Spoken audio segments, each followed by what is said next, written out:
Today is Saturday, April 17th, 2021.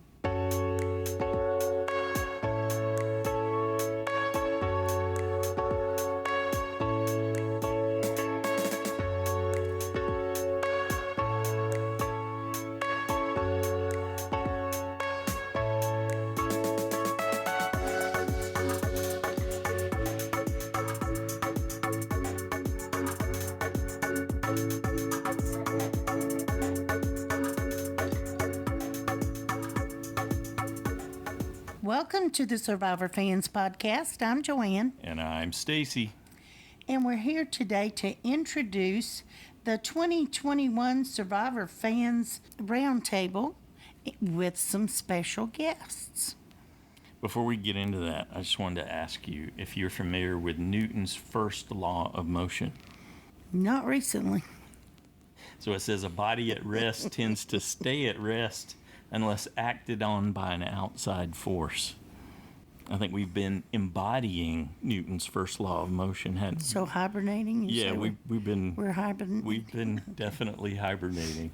I'd say that's accurate. Just looking at the last episode that we published, and today we're like 11 months since we put the last one out. Wow. No wonder we can't remember how to do anything. Yeah, we definitely got some pod rust going on here. But we were excited to hear that there were a group of fans that were gathering together. Unfortunately, we weren't able to make it with them at the time, but they got together on a Zoom call, and like you said, they've got some special guests with them. And that's what we're really here is we're a wrapper for that episode that they recorded. I have to say, it was really fun to listen to. I enjoyed it very much. All right. Well, I think without further ado, let's jump to that because it's jam-packed. There's a lot of content here. So there's a little over 2 hours in the episode they recorded. We'll be back at the end of it and do a quick wrap-up. Here we go. All right. I hope you enjoy it as much as I did. So since we're recording now, maybe this would be a good time because we have quite a few people on here. There might be some more people joining. I don't know. But maybe we could go around the horn and everyone can just introduce themselves, just say your name and where you're from. Maybe you want to throw out how long you've been listening to the podcast or how long you've been watching Survivor or something like that. Whatever you want to add into it, I'll go ahead and start. My name is Jeremiah. I have been watching Survivor since the very beginning. I was day one person. Have been addicted to it ever since. I've spent way too much time overanalyzing this show and talking about it over the years. And it's just a joy in my life. It's my guilty pleasure, whatever you want to say. As far as the podcast is concerned, I've been listening to 2008. I found, kind of like Mike had mentioned before we started recording, had mentioned that I was searching. I was like, oh my gosh. I think I was listening to a lot of Lost reality or Lost, the TV show Lost on ABC. I was listening to a lot of podcasts about that. And I started thinking, wait a minute, there's got to be some out there about Survivor. And that's where I found Joanne and Stacy, who have become part of my family at this point now since I've been listening to them for so long. I love them to death, and I never miss an episode. And I am currently living in Southern California. I'm just a little north of Temecula. So for any of you, I know Jillian knows where that's at. For any of you know, that's a little bit north of, about an hour north of San Diego, and just about an hour and a half south of Los Angeles. That's where I live now. But some of you may know me as Jeremiah from Missouri from the podcast, because I used to live in Missouri, but now I live here, and I'm very happy with that decision. So I don't know who would like to go next. Mike, you want to go next? I'll go next since I'm co-hosting with Jeremiah. Yeah. I've been listening to the podcast almost since the very beginning. I think Drew and Sandy probably had me beat, but yes. I was looking for Survivor podcasts and stumbled upon theirs. I said, this is just awesome. And I've been watching Survivor since day one. On the podcast, I'm Mike K from SoCal. And I just wrote SoCal because I live in Fountain Valley. Most people don't know where that is, but it's close to Huntington Beach. You know where Huntington Beach is, and it's in Orange County, Southern California. And through the podcast, I got to meet all you people through listener feedback. But most of the time, we're just hearing voices or hearing emails. So it's been fun to be part of this Zoom call. There were about 3 Skype casts that were done before. I think Drew was in all 3 of them, and Jeremiah was on one, and I was on one. That's back old technology. We were just struggling with an audio Skype cast thing we did. But it's just been so much fun to be able to have a group to talk to about Survivor, because at work there might be one person, maybe two, that I could talk to about it. And at least for my family, we did watch it. But, just to have people that you could talk to about each week and talk about the show, the recaps, the listener feedback, the judge a book by its cover, all of that. And then when they invented the Survivor JSFL Survivor Fantasy League, we all joined that. And that just makes it a lot more exciting to watch the show. But also through all this, Joanne and Stacy here, I was going to show you that picture in case you haven't met them. It's on my screen. This is a picture that... They're behind you. There they are. So this is our good friends. This was taken at the parlor where a lot of the after parties are held after the finale. So I've met quite a few survivors that way. But I met Jillian, and she started this event called the Reality Rally, which is in Temecula, where she lives. And I got to be a part of the very first Reality Rally. And I was trying to sign up for different jobs. And then my friend Christy signed up, and she got to be a handler. She said, Mike, why don't you be a handler with me? So I became a handler. And what's a handler? But it's, where we take care of the stars and take them around. And we get full access to the stars. So I've met hundreds of survivors through that. And my first group of survivors included Bob and Peggy. So, that's why those are the survivors I wanted to invite to the show. And I thought it'd be special for you guys to meet them. And Jeremiah, why don't you just call different people so that we're not interrupting people to introduce each other? Sure, absolutely. We just go to, is this my left or your left? Well, whatever. Everybody's start with Anna. Different order unless I... Yeah. Anna, you want to go next then? Hi, I'm Ann from San Diego. I think I've been listening for like 10 years, thereabouts. I started watching Survivor. I actually saw All Stars first, and then I went back and started getting the DVDs from Netflix, and then watching it going forward. And so, yeah, I love it. It's so nice to have the podcast and have you guys to talk to, because I don't know anybody around here that watches, except for my son is 7 now. I've been making him watch it. And so I have a buddy, but as far as other adults to talk to Survivor about, you guys are it. So it's nice to have that community. Awesome. Very good. Sorry, and I said Anna. I meant Ann. Tim, you want to go next? I'm off mute, right? Yes, we can hear you. So, I've probably been listening to the podcast for maybe 8 or 10 years. I was listening to podcasts before that, but they were more tech-oriented, and I never quite connected that I'd be able to find something about Survivor. I probably first saw Survivor. I remember it was a season with Yowman. Is that Fiji? So it's like 6, 7, 8 kind of neighborhood. And I've been watching ever since and listened to the podcast and got my wife hooked on the podcast as well. And so that's something we listen to together. And Nice. I did try and submit audio comment once, but somehow it never got through. So I haven't really commented, but my wife and I both been playing JSFL for probably 6 or 7 years. And you'll see us under Tim in SoCal and Amy in SoCal. So it's just really cool because I obviously recognize a number of your voices, and some of you guys have and ladies have really funny comments in the listener feedback, and it's really neat to be able to see all of you. And then I don't know if this is something appropriate now, but I'm curious if does anyone ever contact Joanne and Stacy themselves? And Mike, you can always defer that till the end of the intro for everybody. Thank you. That sounds good. Let's see. Drew, you want to go next? Sure, yeah.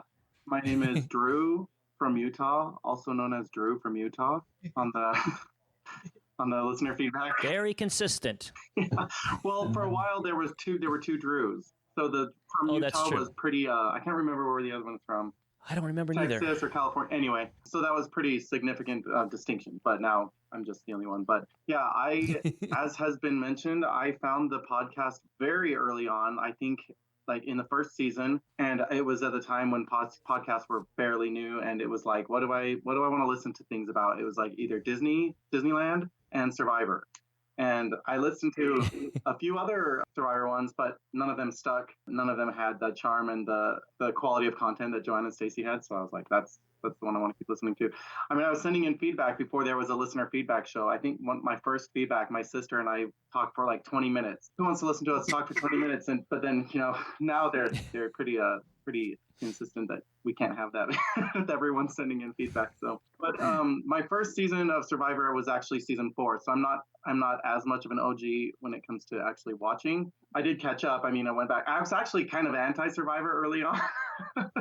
My sister and her husband were watching it, and they talked about it all the time. And I was just like, "Oh, what's the big deal?" You know, I didn't really. Then I, go back and watch it, and you actually watch it, you figure it out. But if you know Survivor Marquesas, which is season 4, I haven't met that that many Survivor contestants in my day, but second place in Survivor season 4 was Nalea Dennis. I remember her as who should have won season 4, but she actually lives close by. I think she was my first Survivor crush, and I think a big part of the reason why is because she's from like where I live. Like, I mean, she's like maybe an hour north. If you follow me on Facebook, you've probably seen me talk about this, but she runs a food truck, a corn dog food truck with her husband and her kids. And it's actually called Marquesas Corn Dogs, because Marquesas after her season, the location of her season. And when it was coming the first time, I was like, oh, that's a funny name for a food truck. That's like happens to be Survivor, my favorite season, my original season. And I looked it up, and she's totally the proprietor. She runs it with her husband, and I talk to her every time she comes. They come bring it to my office every few months or so.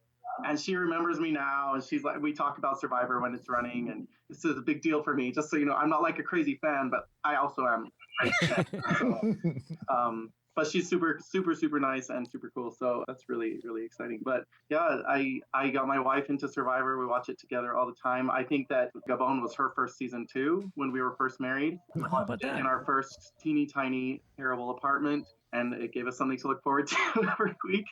And she thought Bob was a great winner. So I was like, I'm glad that you had a great winner for your first season. So, because sometimes it's not a great winner, it's kind of disappointing. So let's just be real. Sure. But yeah, that was around the time I also met Michael right here. He lived just a few blocks away, really, and we met up, and he was really, really nice.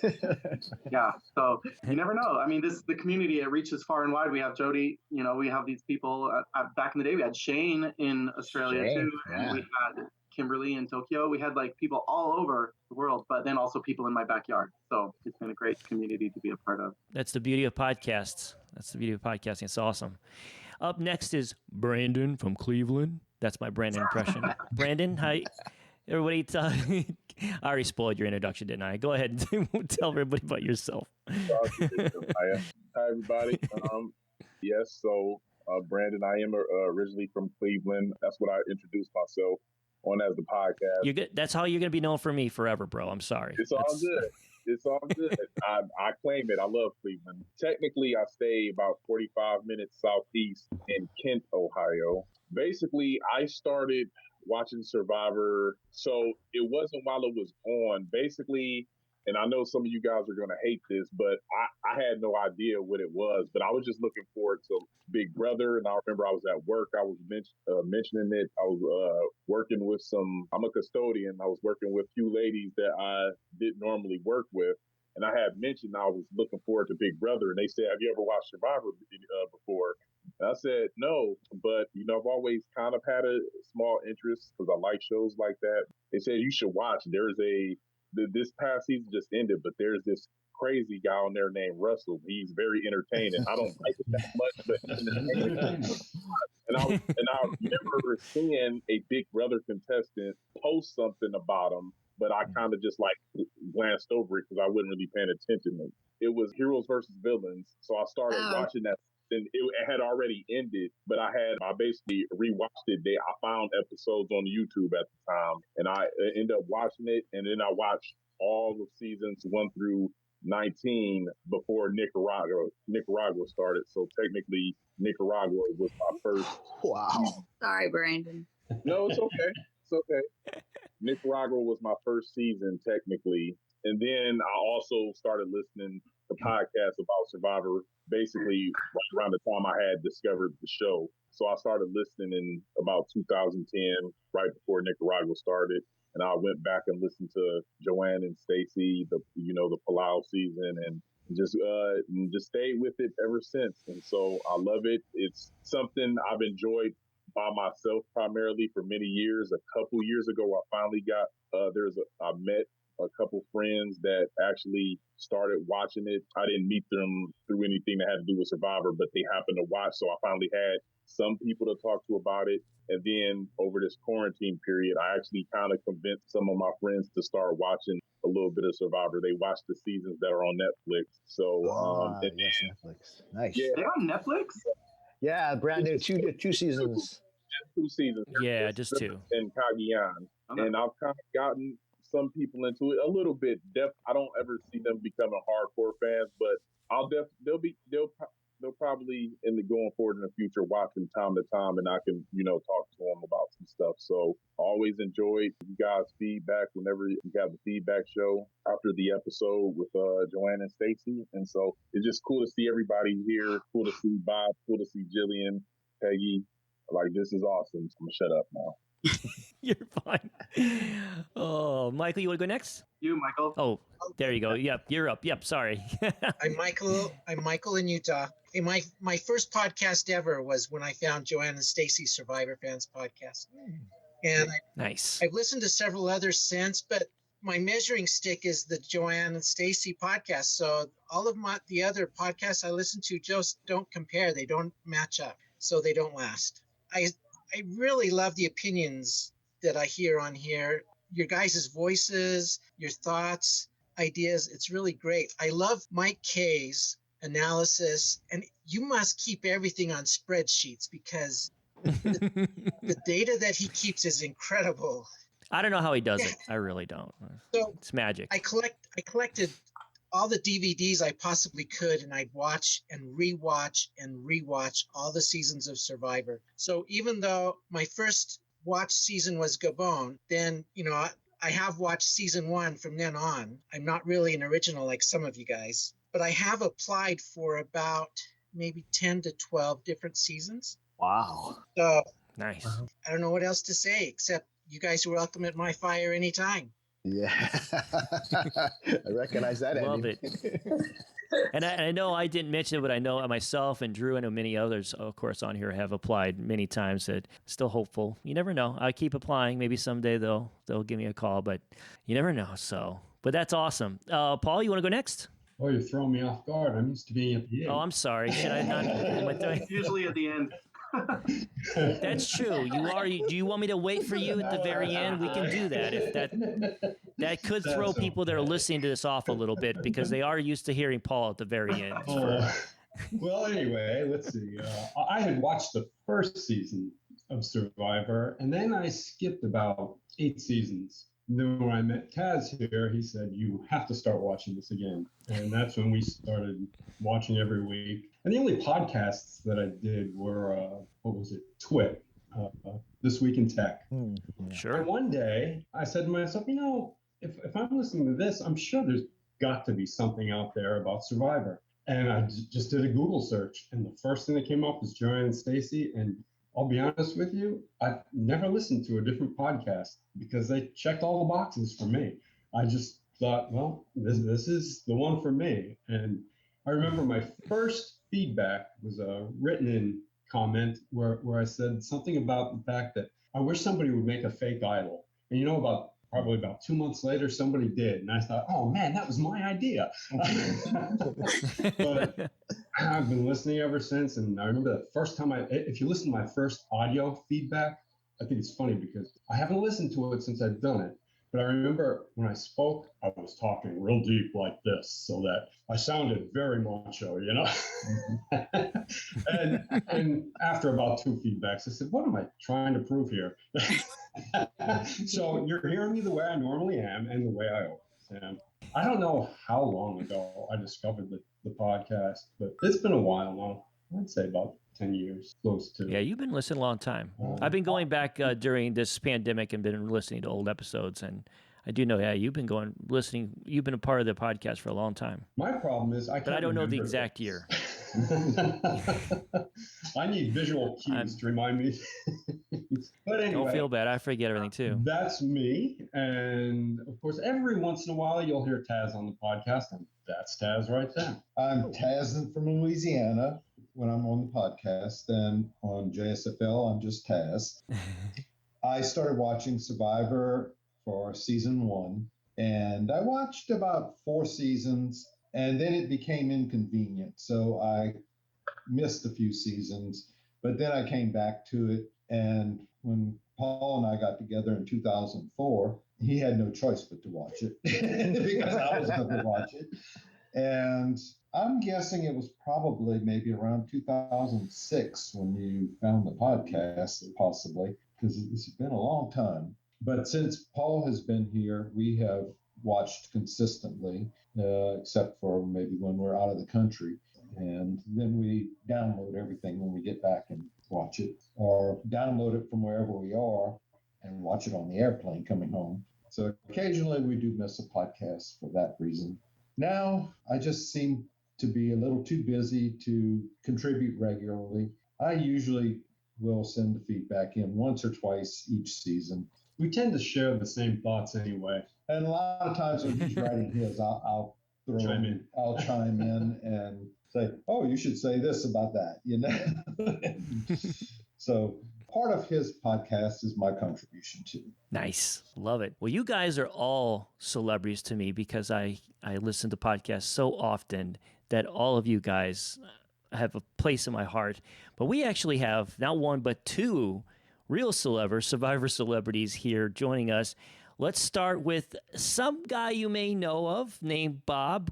Is correct me if I'm wrong, still the oldest person to ever win the game of Survivor. Bob, how long have you been watching? Did you watch Survivor from the very beginning? No, I watched the first season. Okay. I only watched it when people from Maine were on the show, Julie Berry and Tim Bettina. And Zoe. So sort of sporadic. When Brendan was talking, I was going to mention the fact, actually, if I turn my head, you notice all the snow that's outside.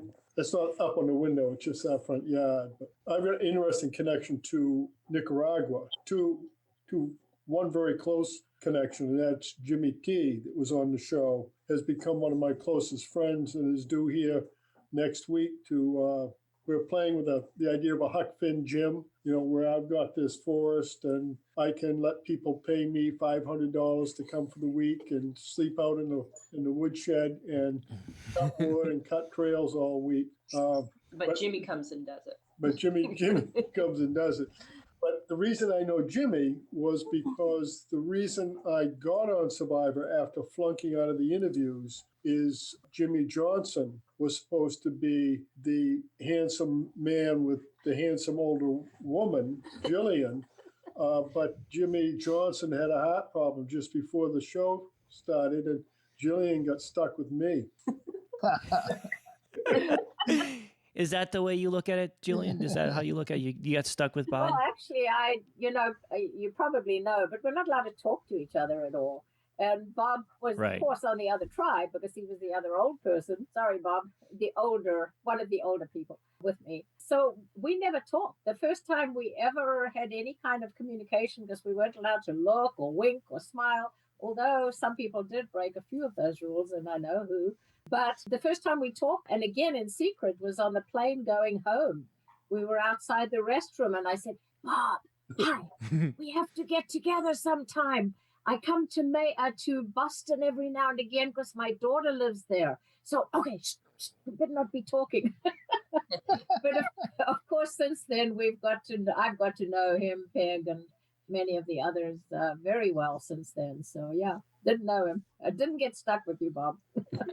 Well, I haven't rewatched your guys' season in a while, but you guys were in charge of the pick'em, right? You guys at the schoolyard, if I recall, you guys were both in charge. Yep. So that's interesting too that you guys are so close friends because of the fact that you have that part of the season where you guys were the ones that you decided how the tribes were going to look. That's pretty cool. I always felt like. Well, I'm going to interject there. I didn't know how the tribes were going to look, and it was like, oh my God! It was a schoolyard, yeah. But I did know. I knew we were going to Africa, and I'm from South Africa, and I know that like all cultures, Africans revere their elders. So I knew that there was going to be another old person. So when I saw Bob in casting, I thought, okay, it's going to be him and me.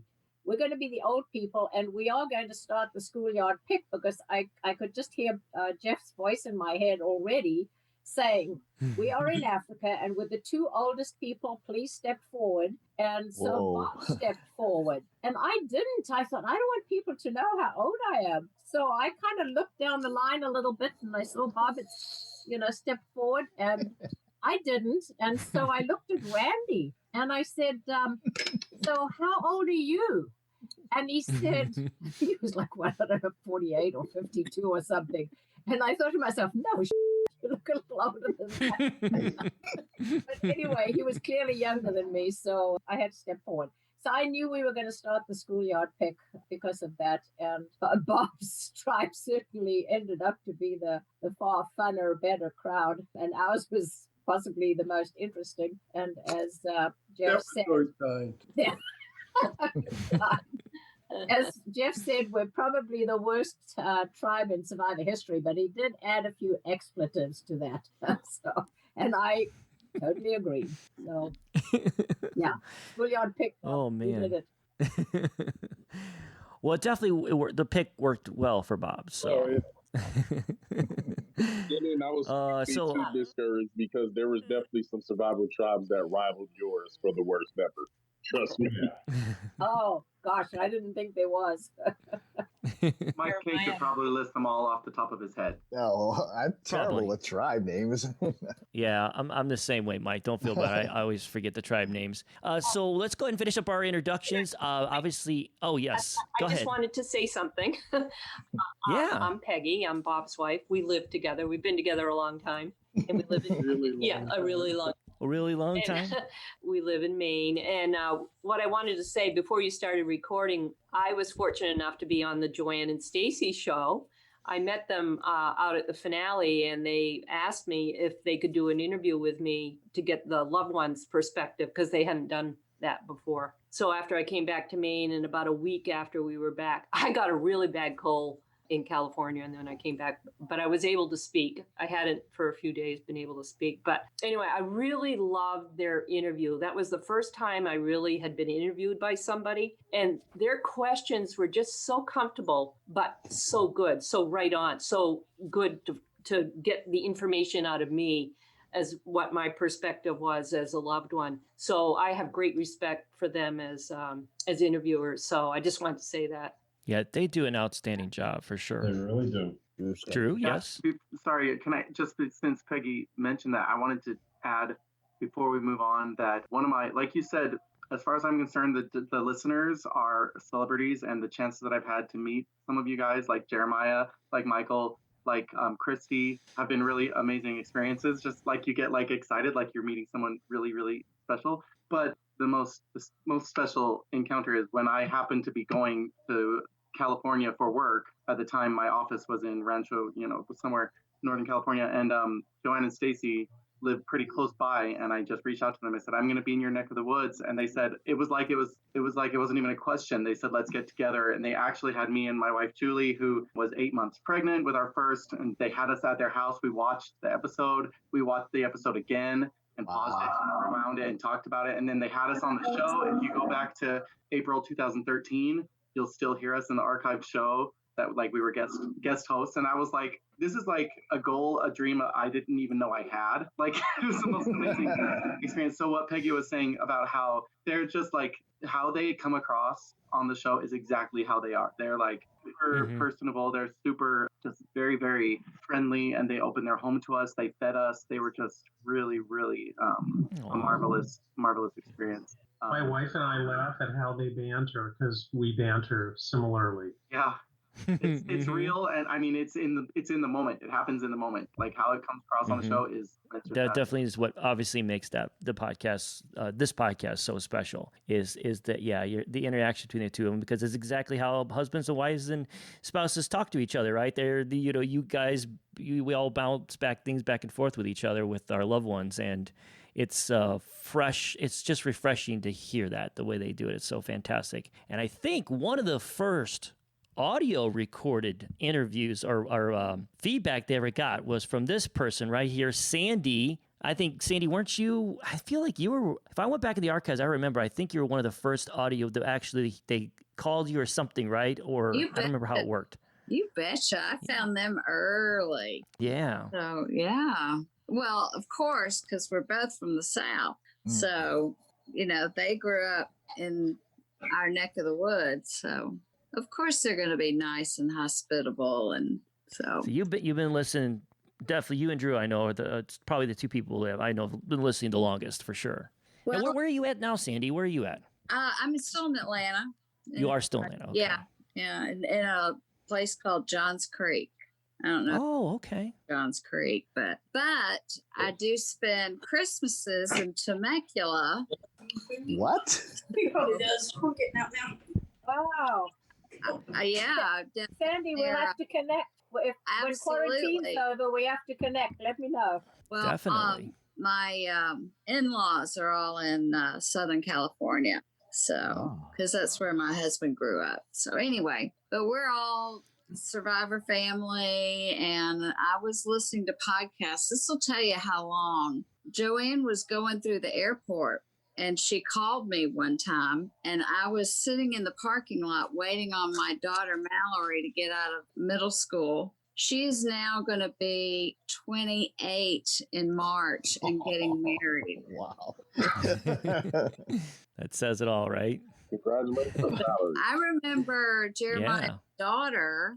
I bought a T-shirt from her so she could go to Italy. You did. Yeah. Yes, you did. So we're just a big old hugger family. And Rashmi, my sewing buddy. So anyway, and Mike, who I didn't even know I met at the Louisville, Kentucky hotel where all the survivors were meeting, and we were there for a karate tournament and met Yao Man, and I met you. I have a picture of you with all these survivors that I met, and I could not remember anything about the show. I knew every person that it was, could not remember the first detail, so I was starstruck. So anyway, go on to somebody else. Well, you mentioned Rajmi. Let's get Rajmi. We have a few listeners from Australia that have woke up very early to join us. I know Rajmi is very early there. So how are you? Why don't you introduce yourself? I think you're on mute. There it is. Oh, there you go. Hello. Hello. Hi, good morning, everybody. I overslept. Sorry, we had a late night. So that's why I got up and oh my God, everybody's there. Came running back and I switched on the computer. First, to start with watching Survivor, I started watching from the very first season. My eldest son, he was into it and he said, Mom, you got to watch this. So we watched the first season together. And so my boys used to watch it with me. My husband was never interested in it. He doesn't like much of TV, so it was us. And as the boys grew older, so it kind of dropped off. And my younger son, bless him, he would watch, okay, Mom's watching, so I'll watch with her till he went off to US. So now he's in US and then he's got other things to do. And in 2006, my eldest son, he went for some work to Singapore and he came back and he got me an iPod. So that was something new for me. And I always had about an hour's commute from home to work. So I started on there and I still love Lost. So I found the Jack and Jay podcast. So that was fun. Then I thought, oh, there must be something about Survivor. And I found Joanne and Stacey and I used to love it. And I used to listen to Christy and, she was always so bubbly and all. So I used to think that, if I send a feedback, how am I going to sound? And I had a few experiences in Australia where people would sometimes make fun of my accent. So I was always very, very conscious of it. But then, once I came on, it was good fun. And I'm so lucky. We went to Japan. Is one of my favorite places. And I think that was our third trip there. And I got in touch with Kimberly. And so she told me where to come. And we went and met her. And oh my God, it was so nice. And she told me so many things about Japan and herself. And then I think a couple of years later, I went to US. I came to US. I love painting. Sandy, I love sewing, but I like painting as well. So it was always on my bucket list to attend one of those painting conventions in US. So one of my painting buddies, she said they're having one in Vegas, so let's go. So we went, and I got to meet Mike. And so that was really special. I know. Now I love the podcast and talking to everybody and knowing everybody's voices. And I think I've spent a lot of messages with Jeremiah. You had one podcast once on Mad Men, didn't you, Jeremiah? Yes, I did. Yes, I used to listen to that. And yeah, so. You're too kind. I knew somebody did.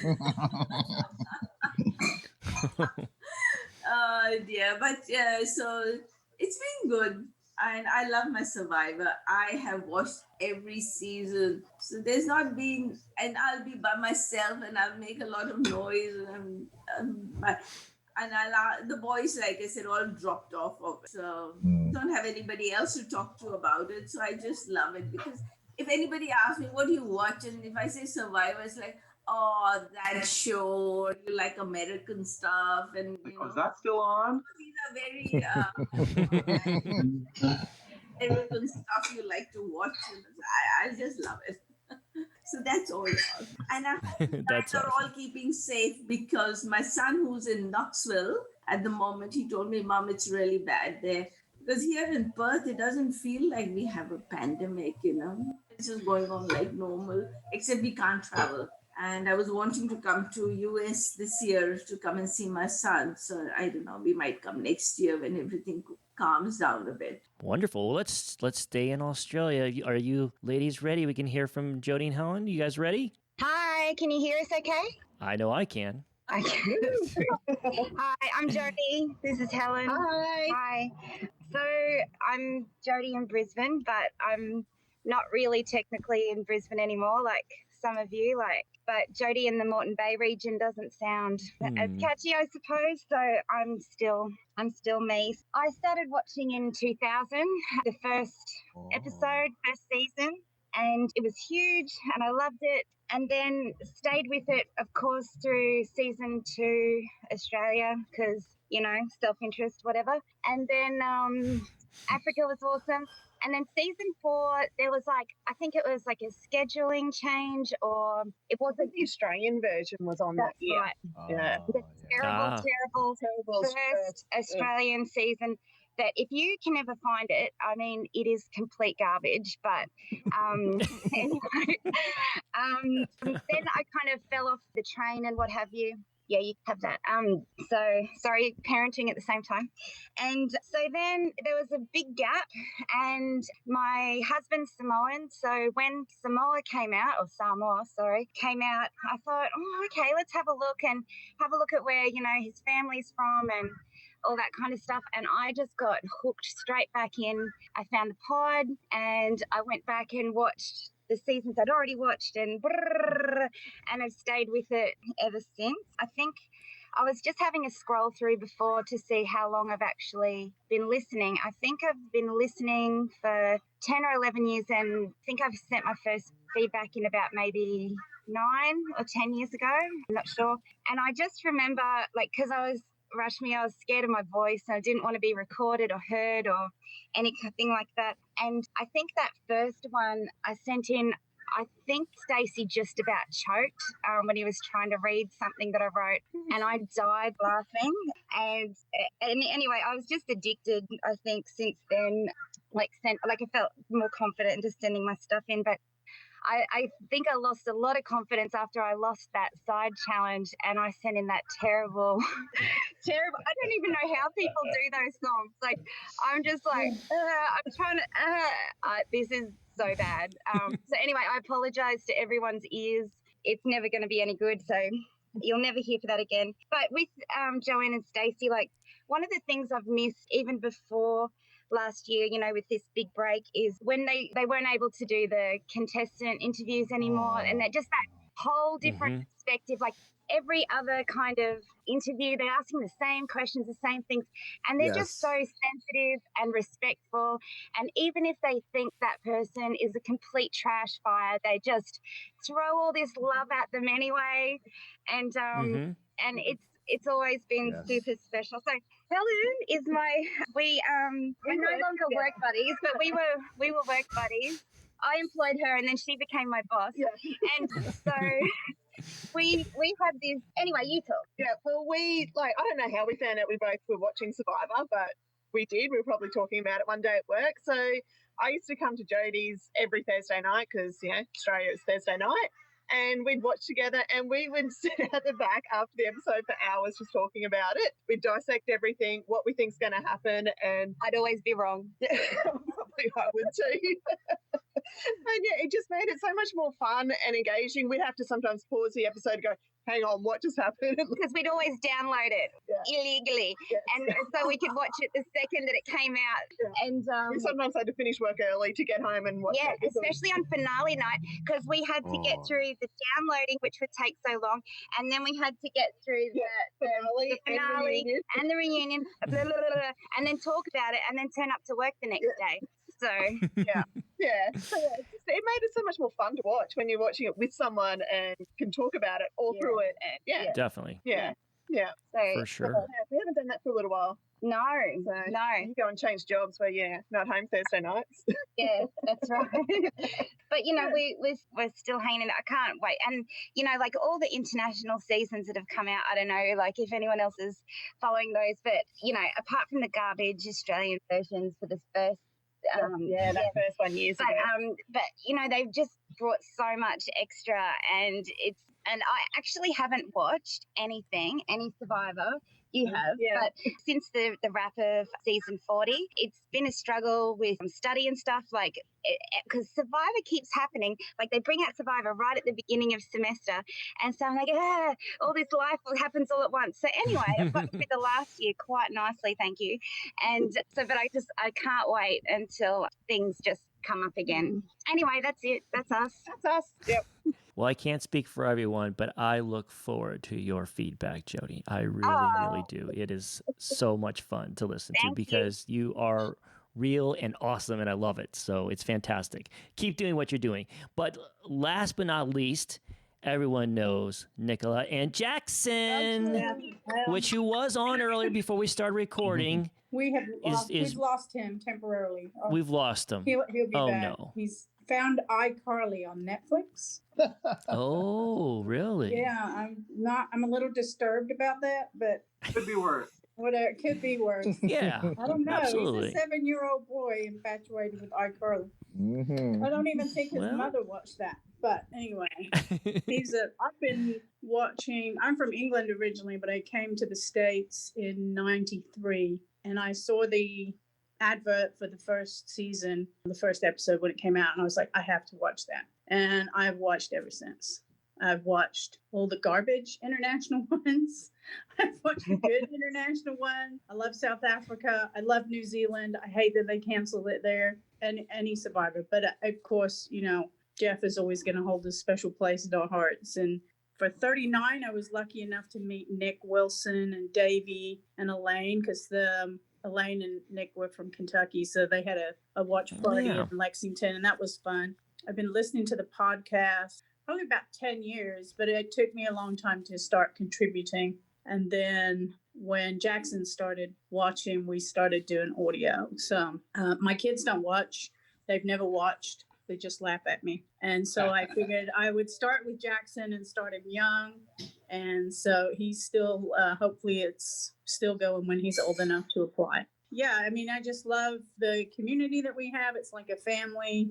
Love listening to everybody's voices. Really missed everybody this last year. I'm hoping that we will finally be able to get together again in the fall, maybe. Yeah.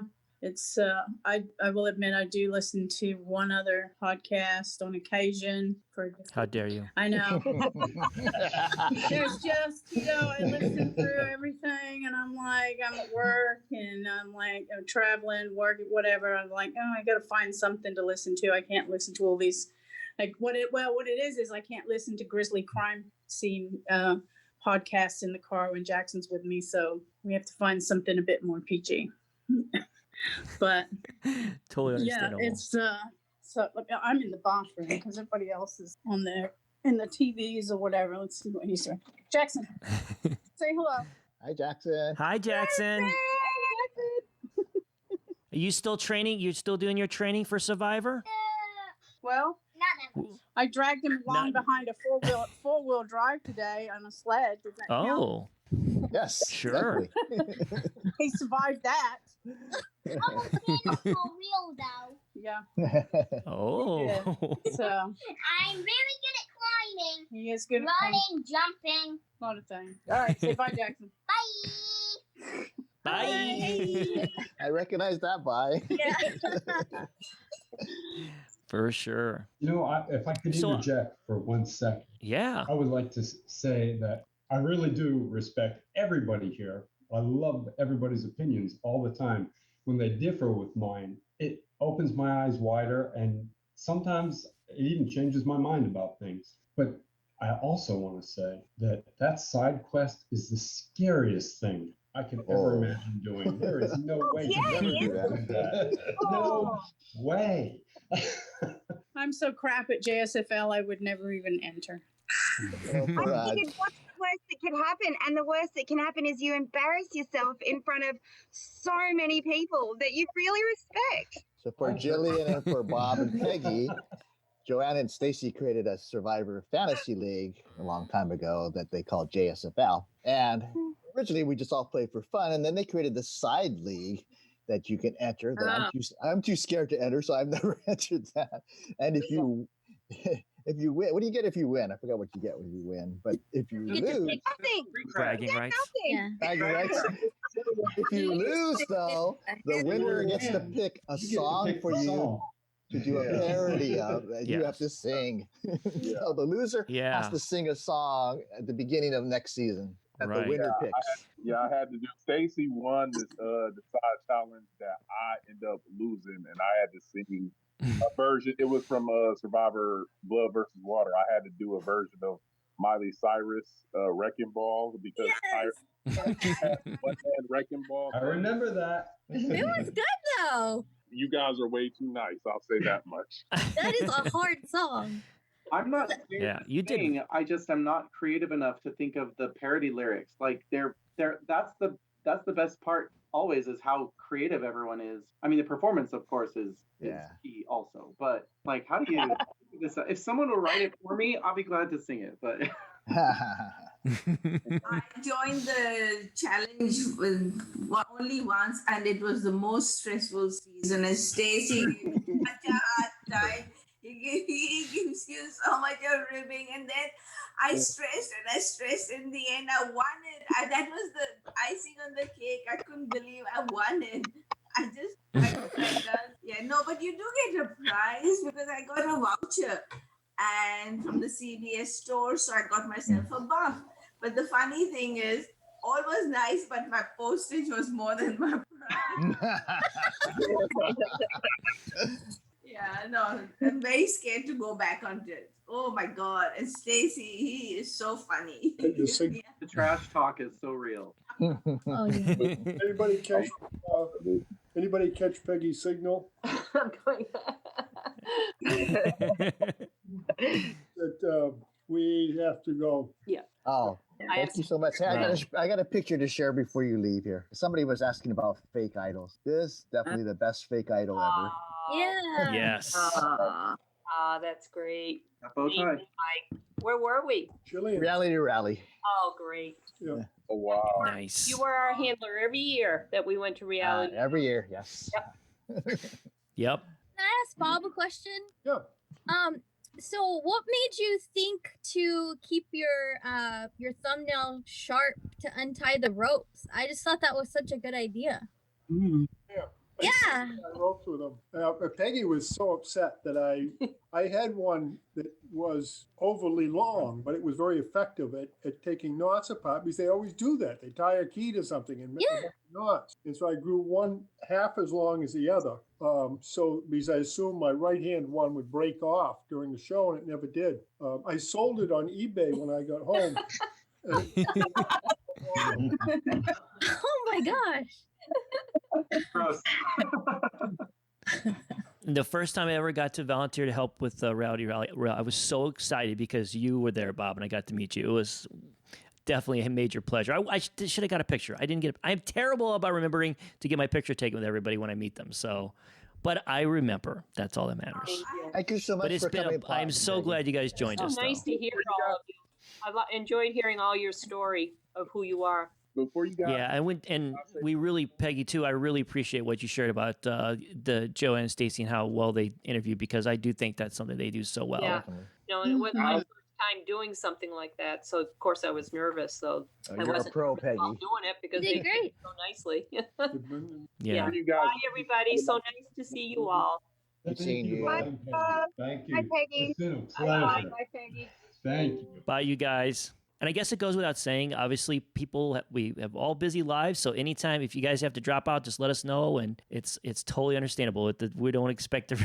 I don't know how long it's going to go, but backstory a little bit. I started this idea because my good friend Brandon here reached out to me about a month and a half ago and said, hey, would you mind just talking? Let's talk. And so we did like one of these little private little Zoom talks, and we had such a great time having our conversation together. And I thought, why don't we get like a big group of us? Because I think we are all missing Survivor, obviously, number one, but we also miss the podcast. We miss hearing Joanne and Stacey's voices. And I know they would have loved to be able to join us, but they were not able to. But maybe next time down the road, that will be something that can happen. But I just thought it'd be fun just for us to all get together, just talk, see how everybody's doing. I mean, obviously, we've all been facing this global pandemic that has been, affected all of us in different ways, some worse than others. And so I just thought, let's just all get together, talk, and just see how everybody's doing. And it's just been so much fun so far. So this is pretty open conversation for the most part. And anything you guys want to bring up, just jump in and we could definitely talk about it. So Thinking a lot about how much I miss the conversations that Joanne and Stacey would have with the contestants that had kind of been kicked off, and how much I enjoyed Ponderosa, but I forgot what I was saying. You're talking about their exit interviews that they don't get to do anymore. I shot today, so. Oh, but how much I miss the final, that third hour on the final where they're supposed to. I like that they're now going farther into that time-wise for the show, because they just don't give enough to the contestants time-wise. And I miss that, because with you guys and Joanne and Stacey and JSFL, we are studied up on these people before the first show ever airs. And it is so much more enjoyable to me that it's not 3 hours down the road before I recognize people and who they are. So there's a credit to that. It's more enjoyable. But I miss the conversations and the interviews like Joanne and Stacey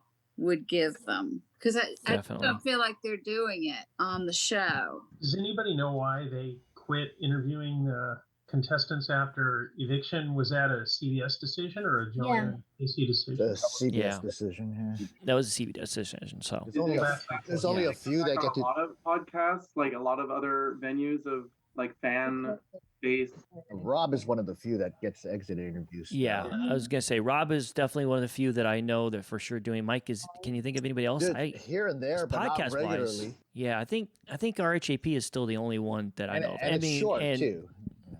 Yes, they're very limited. So I'm assuming it's budget related. I don't know, but unfortunately, we lost some of the better interviewers, in my opinion, that was out there for. Well, so it's a real shame. I felt like I got to know these people so well. Sorry, we didn't know personally, but I think there were so many people that wanted interviews that it was getting cumbersome for them to schedule them all. So they offered everybody, hey, you can join this big round table and ask a question. And then they said, no, we don't want to do that. Most people just dropped out at that point. Yeah, their questions were so good. And then also Stacey's editing is just so good. Oh, yeah. That, like any other podcast you listen to, even like professional ones, it's like Stacey's editing is so good. And he corrects all the things that make it difficult to listen to or slows the people down or whatever he does. It's like you can really tell the difference. Does anybody hear from Joanne and Stacey how they're doing and what they're thinking about missing Survivor for a year? I've only emailed them, so I know they're doing well. They're doing okay. They're obviously. I know that Joanne is pretty much retired, for at least for now, because of COVID-19. She, as many of you guys know, her health is. She has a lot of health issues, and she, would be extremely high risk person. So she cannot afford to be. She has a job being as a massage therapist. She has to obviously be with someone, and that's not a job that's something you want to do when you're trying to avoid potentially getting COVID-19. So she's been just chilling, and Stacy pretty much works from home from what I understand. So they're just playing it safe for now and enjoying, I guess, a break. I mean, they've been podcasting for so long. I don't even remember what episode we're on now. It's a lot. I don't know, but they just had their 16th anniversary. That's crazy. Yeah, in the news of Survivor, this show is celebrating 16 years as of the 17th of this month. So crazy. That's amazing. Sorry, Brandon, I think I interrupted you. I want to make sure you get a chance to talk. Oh, no, you're fine. I'll probably just co-sign in something. Jillian, was your first time interacting, I'm assuming, with Joe and Stacy? Probably was when they interviewed you then, right? Yes, That's probably the first time? It was, actually. And so, actually, what I'd like to first of all do is congratulate them on their 16 years, because I understand they may listen to this podcast. So congratulations on your amazing run of podcasts, providing fans everywhere with the information that we all wanted. I am a fan. I've always been a fan. I was a fan. I am a fan. And also, I'd like to, this is going to sound like an Oscar thank you, but Emmys or whatever it is, and you can give me the hook and pull me off anytime. But I'd like to thank them, both Joanne and Stacy, for introducing me to podcasting, and because I really knew very little about any of stuff when I got on Survivor. And so I discovered through them that there was such a thing as podcasting and interviewing, and they offered to interview. They did the day after, which of course isn't really the day after. It's the day after you've been seen by the world being booted. And right. They did a very good interview. So, and I just re-listened to it. Thank you, Mike, for sending it to me. And I actually just added it to I had it on my Reality Rally website, but I just added it to my speakers website so that I've got that on there. And I'm going to be starting with Throwback Thursday posts. So I'm going to put that on this coming Thursday as a throwback, because their interview with me was about Reality Rally before it happened. Mm-hmm. It was nice. Yes, it was awesome. Still an idea that had come to me in the jungle of Gabon that I could use Survivor as an opportunity to do so much more with. And so it was so interesting listening back to me saying what it is when it really wasn't yet. Mm-hmm. It was so funny to watch that, to listen to that. Thank you, Joanne and Stacy, for introducing me to podcasts and interviews and the opportunity to spread what I was doing.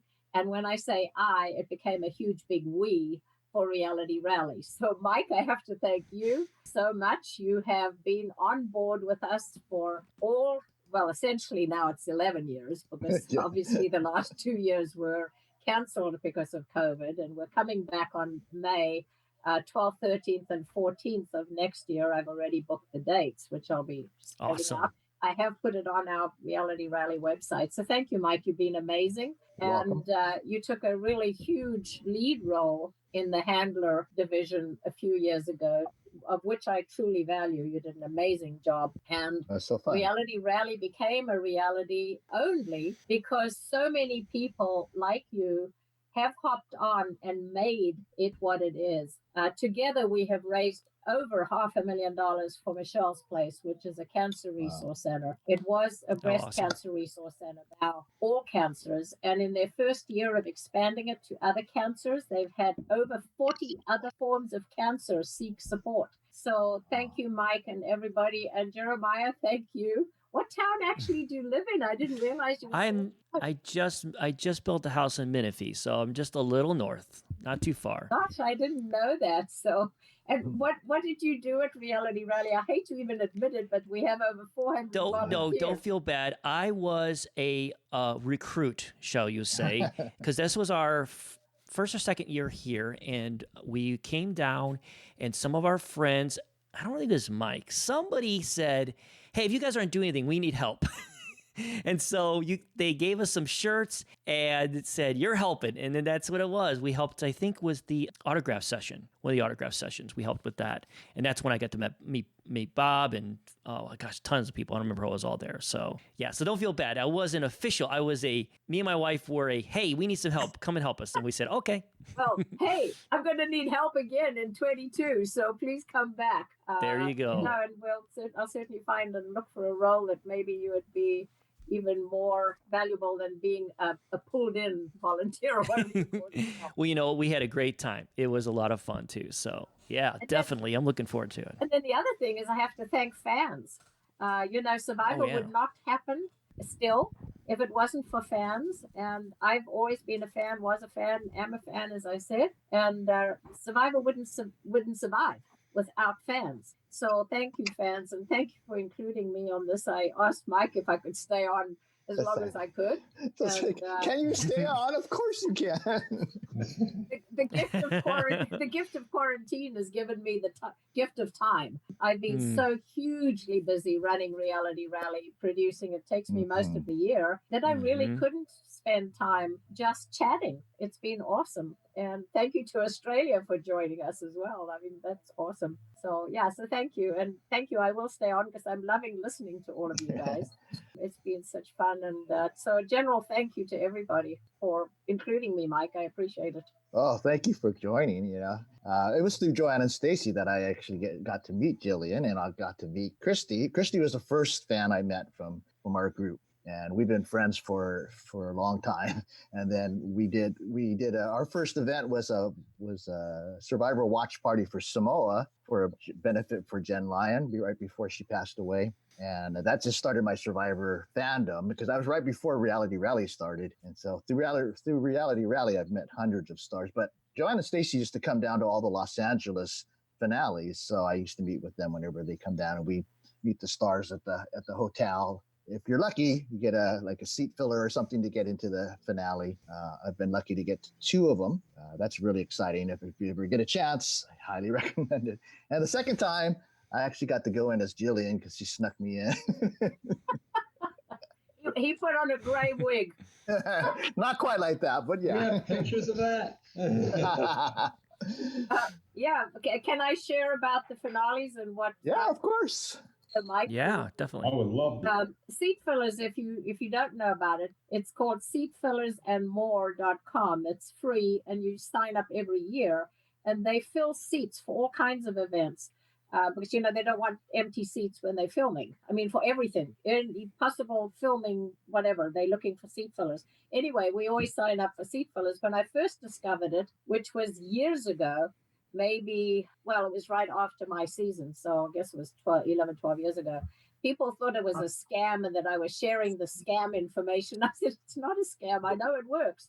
Anyway, since then, now there are endless lines, but you just apply and you might get a seat and then you go in. And I have been lucky enough to go to probably, 7 or 8 of the finales through seat fillers, either from my own ticket being pulled or somebody inviting me to take. And the one year, yes, and I hope seat fillers isn't listening, but I actually ended up not being able to go because I was busy running a thing at the, wherever it was, one of the big bars, Howl at the Moon, showing the live feed. And I needed to get back for that. So I told Mike, I said, here, you go in my place, which he did. So I was very happy. Thank you, Jillian. But there's a very long story that goes with that subject. There is. But I won't go into it. But one of the reasons I like to go to the finale, obviously it's awesome to be right there in the audience, is that I have been privileged to meet with some of the producers right at the end of the show. And they've handed me and us, and Mike's been part of that. I think you were helping me carry. I usually have 4 or 5 people help me carry stuff from the set out, and then I sell it on eBay. And I've probably been able to raise maybe $4,000 or $5,000 with just little stuff from the set, like a dirty old flag or a little gourd or a huge big sign or whatever it's been. That was huge. Yeah, in fact, it's been amazing, and it's a huge privilege that I really honor. being able to do that. And it's simply because I was on Survivor. People shouldn't think that they can just walk up and say, okay, me too, me too. Yeah. It's basically Stand Up to Cancer and myself for our charity that are able to get the stuff that they would possibly be throwing away or keeping it for another time. But they've been very generous and handed us stuff. So Mike's been part of the group walking out looking like we've robbed the place.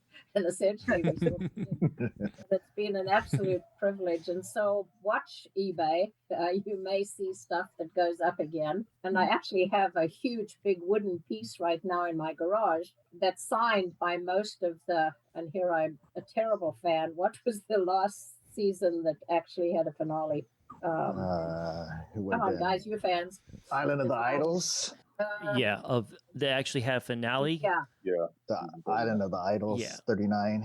Yeah, 39. It must have been 39. But the other thing that I do with something that I've got off the stage, off the set, is I stand at the after parties with a Sharpie. Oh, yeah, and just grab all the current contestants. And they say, no, later. I said, no, you won't come later. Come quickly, right over here. Please sign. And most of these finales, I've had at least one item signed. And right now I have a huge big thing that looks like a surfboard. And it's like a tiki face. And it's signed by, I think it's like 16 of the contestants. So I'll be having that again for sale at Reality Rally. I can't ship it. It's very, very big and very, very heavy. But I'll have it on the auction table at Reality Rally. So, yeah, thank you, Mike, for helping take stuff. Oh, you're welcome. My pleasure. I probably could talk for a year, but I won't. So I want to hear what you guys have to say. Well, I'm assuming everyone during the pandemic's probably been rewatching seasons of Survivor, right? Or have you not? We have not. Anyone? I have not. I haven't. It just makes me too sad that there's nobody to talk to about it. So. Yeah. That's fair. Okay. I've been wondering why they haven't been able to manage to do a season anyway, because what could possibly be more socially distant to being on an island extended period of time than Survivor? You know what I'm saying? Like, yeah. The big problem is the size of the crew for Survivor and out. Well, if you can do The Bachelor. Yeah, but they just like Big Brother. They just quarantine them all in that Big Brother house. You know, it's a lot easier. I was just listening to Rob's podcast about the new Tough as Nails show that Phil Kogan's doing. And he was just, Phil was on Rob's podcast and he was sharing all the things they had to do for the COVID protocol because they had only the cast was quarantined. All the art people, all the, they're not. And so they have to okay, bring in the red crew. Okay, now bring in the green crew. Now bring in the red crew. And then they have to disinfect between each thing. It's just enormous on the production to do that type of stuff. And even, if you're hundreds or even more that you have on Survivor, it's got to be tough. And, then you got to fly to Fiji and Fiji travel restrictions. It's just been tough for them. But they're going in May, right? Is it May? Yeah, that's the plan. Yeah. There are over 500 crew members, so that's the biggest part for Survivor. Yes, some of the other shows have been able to happen because they've got such a much smaller group, but their crew are all internationals. So they'd have to fly from all over the world, which was not being allowed. And Fiji wasn't about to have that happen either. People coming from all over the world to possibly infect their country. So that's been a big part of it. Plus trying to, 500 people for 3 months, basically, together and to fly there. It would have just been half the flights aren't flying to places. So that's a huge crew. And the budget for all the COVID testing is it really ups the budget too. Yeah, sure. True. I think South Africa is filming at the moment. They're filming, and I think they're supposed to start airing in South Africa around August the 1st. But they're filming right now, but they stayed in South Africa. They didn't go anywhere. Did anyone else watch? I know that it was filmed before pandemic, but amazing. They put off that season just so that there would be something in the fall. Yeah. But yeah. I mean, those 4 people waited almost 2 years before their show to shoot. And was anyone else kind of disappointed with that season? Yeah, they all just made an alliance with each other and booted off the people. I did not like that. I think that's one of the funny thing is that a lot of us didn't like the way that turned out. But what's funny is a lot of the people who said, I don't like the alliance thing as the people that are some fans of Survivor, which is the whole show is about alliances. That's a different show, man. It's a different format. I know, it's a totally... I just said the irony of that is that's the part that's funny. But I agree, the way it played out. But hey, it worked well for them. And it will be very interesting to see if that kind of strategy will continue, if other teams will try to do that. I think you have to be careful because just like in the game of Survivor, your alliance that you make in the Amazing Race, like for me, I would want to be aligned with weak people then at that point for sure, because I don't want to be racing against really good racers. Yeah, I felt like they were taking a big risk because a lot of people in that alliance were pretty good racers. Okay, I have a question for Jillian because I'm a original Survivor fan, and I used to love the credits, which they don't get anymore. And I think that's a shame because for the people, especially if you got voted out early, you don't get to be seen on the show anymore. But if you have a credit every week, then you have your family over watching, hey, there's Jillian again. To me, that's a shame that they don't have the credits. And I also I know a lot of people don't like Rites of Passage, but I'm a Rites of Passage fan because I like giving tribute back to the people that contributed to the story. What do you think, Jillian? The banner that would be shown with one of the pictures, like it did in the very beginning, that might have even stopped our year, if not maybe a year before. But I thought it was a pity as well because it kind of kept people, not so much for us as seeing ourselves again, which in my case it would have been like, oh my God, there I am again. But for me as a fan, I missed that, seeing it, reminding me who was who, which was a pity. I really missed the Rites of Passage. I thought that was in fact, it gives me goosebumps, even just thinking about it again, because that really brought it to who played a part. Because I'm sure you guys all know that so much of Survivor and many of these other shows, there's a twist that changes everything. And it's not created in order to have Bob be the winner, etc. I'm just joking there. Obviously, he earned that. But, it's not created because Survivor has to put in their storyboarding before it even starts, because otherwise they violate the gaming laws. So they don't change things just to get rid of Jillian quickly or whatever. So I think it's a pity when you don't see who played a part in the early part and a little tweak about what they were like and who they were. I really thought that was too bad that one didn't see that again or after that. And some of the changes I've thought, like all fans, it's like, oh, I didn't really care for that this time. And how many of us are pretty, we know what we like, and many of the twists and changes, but many of the people that were booted early in a season were because of a twist. So it wasn't like they were the worst player or the weakest player or the most annoying player. Keeping in mind editing, I always think I used to sit on the couch thinking, oh my gosh, that person's so lazy, or that person is so weak, or that person is so whatever. Since I was there, I think to myself, I say, hey, we don't know how they were. Survivors picked those clips to show, to form that person. And that's, I think, partly why I haven't really watched my own season again. Well, I haven't seen the thing beyond myself, but my first 2 episodes. But I thought, what a pity. They essentially, the editing made me match what Randy had said about me. He called me a useless old woman. And I was hoping to show the world that people, I was 61 at the time, that people that are older, it doesn't matter what age you are, you're still capable of doing what you believe you can. And I was sad. I know that that's the word. I was sad that the world could continue to think, oh yeah, these old women are really useless, because I wasn't. I did so much more that they showed, but they couldn't, because otherwise I wouldn't have looked useless. And to me, that's what made me sad, is that part of my goal was to show that no matter what age you are, you can do what you want to do, whether you're 60 or whatever. Exactly. Jillian, have you watched any of the international survivors? I watched South Africa briefly, actually, when I was down there. I didn't watch it long enough to get a sense of it, but I really plan on watching it again so that I can. I just think that some of them, Shane Gould was, Jody, I don't know if you remember how old she was when she won. She's 60 something, right? Yeah.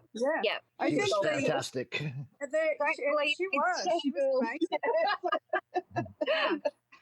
amazing. mean, I think a lot of the international seasons have a very different view and a very different way that they treat the older competitors. And Gillian, you are like fierce and hot in yeah.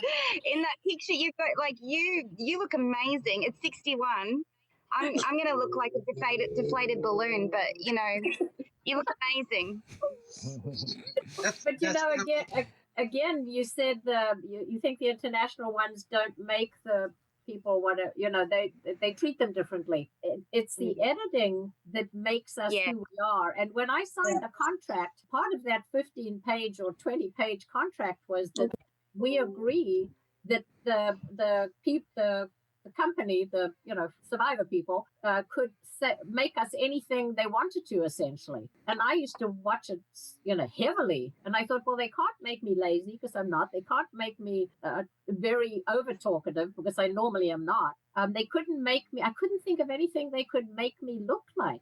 I had absolutely no clue how editing could make me look useless because they didn't show me doing anything. I made furniture out of elephant bones. I mean, who makes for elephant bone furniture, good grief? So that's partly what I think is sad with editing, that they make you not who you are. I think for Australia, Shane Gould, she is a national treasure. And if they twisted the edit to do to her what was done to you, that wouldn't fly here. So there's like that added level of her celebrity that eats into it. But yeah. But she won too, so they gave her a winner's edit too. So yeah, that's true. That's true. Yeah. But just so that you guys all, a lot of people weren't happy too with her win, but I thought she thoroughly won it, and it's great to see an older woman come out there, be so strong, because like you said, always put them down. I don't know, and I listened to Rob's podcast recently about how the editing is done and how people who are really sane, for example, names just go Phil, and how he was depicted, and a lot of other African American survivors, how they were depicted. And it is such an eye opener to think. And I just feel bad that I believed what I saw, but it is how they have just changed the story of a certain person, and their whole, what is their persona has been changed. The nature and everything. And I know it's a reality TV and all, but sometimes it's a little bit sad what they do to people. Well, in a way, it's very good for ratings, and that's what counts for the shows, because they rely on ratings to get sponsorship to make the shows happen. And I agree that but then again, people know who they are. People know who I am. They don't think I'm a useless old woman, I hope. Anyway, Mike, do you?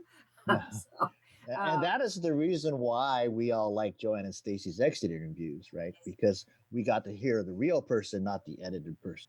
Mm-hmm. Yeah, they really humanized the people. For sure. Exactly. Even the ones that you couldn't stand after, you were like, well, I guess I could, you're not so bad. That's what I like about that's true. In general, is that you get that extra layer that you can't get just watching 40 minutes of TV that's taken out of basically 72 hours of footage, since it's a 3-day cycle basically. Mm-hmm. So it's from all different angles. Yeah, exactly. Like I love the fact that even just at being in the Survivor fans community and just listening to the podcast, we get to actually hear from people like you, Jillian. We get to hear people from Bob or Rob or anybody else that was on the show, so that we can get a glance of what their personalities are, what makes them tick, those types of things outside of just what we get in a 40-minute edited show. You can get to see a more 3-dimensional version of that person as opposed to the caricature that a reality TV show is going to make them, even if they're trying to be fair. So you still can only get so much of a person just from watching an edited TV show that you have to share with 19 other people in most cases. I remember hearing Malcolm talk about how he was convinced every time he goes on that he's going to get a villain edit. I was just thinking that.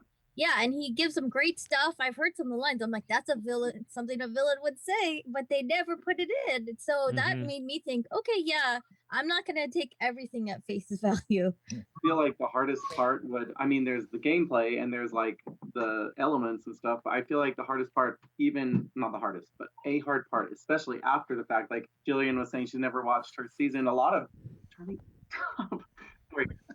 people, they see a camera and I don't know, they just a lot of people say they never watched their season because it's just too hard to see how they're going to be portrayed and how people will perceive them. I think that I would probably have to watch it because I just am like way too curious to see how people would perceive me, especially people like conversations about me that I didn't hear. I understand the concept of the edit, and I totally and like sponsors and the ratings, and I totally get. But I think that would be for me, if I were in that situation, one of the hardest things because you have no control. I was thinking of Malcolm too, and how he said, I really wanted, this was like a character that he expected that he was going to be portrayed as, but people like, it was the absolute complete opposite. You know, he was like a hero. So I think that was really interesting to see what they would do with you as a character. Introduce your kids, Drew.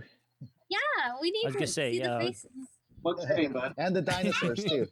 Can you say your name in normal voice so they can hear it? Charlie. And? Adelaide. They've been on the show lots of times. Yeah, I know they have, but we haven't seen their faces. This is a new friend. That's why he's excited about it. Oh, cute. It has magnet hands, and so it can stick to many. Nice. I think Jillian was about to say something. Go ahead, please.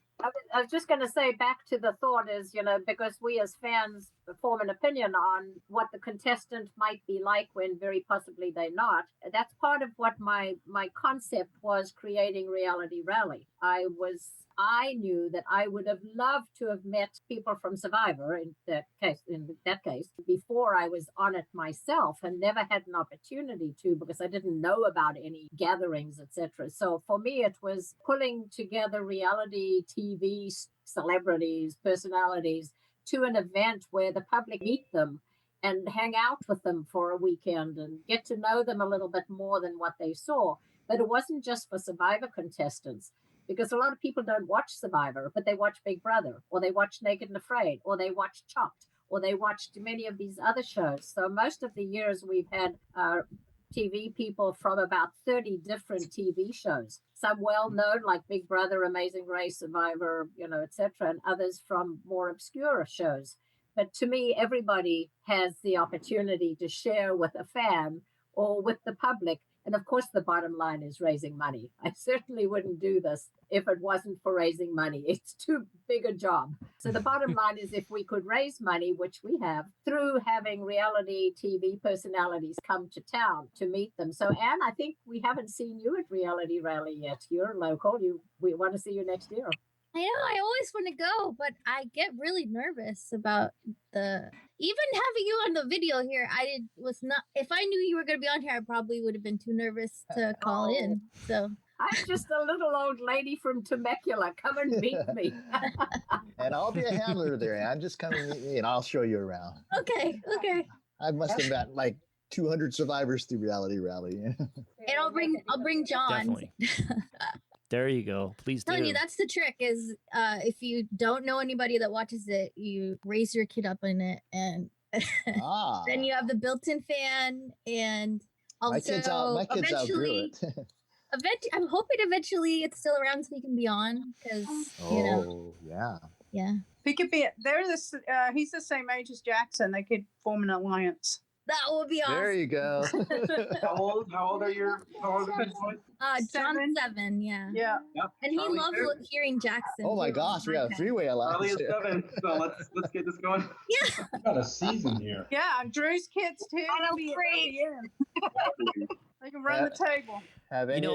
I know what's going to happen. CBS is finally going to call me after all these years. I'll be like in my mid to late 50s. They'll call me and I'll get voted out by your kids, right? That's what's going to happen. They'll be like, oh, Jeremiah. Yeah, the kids are going to vote me out. Let's go with you. I heard that guy. I'm voting him out ASAP.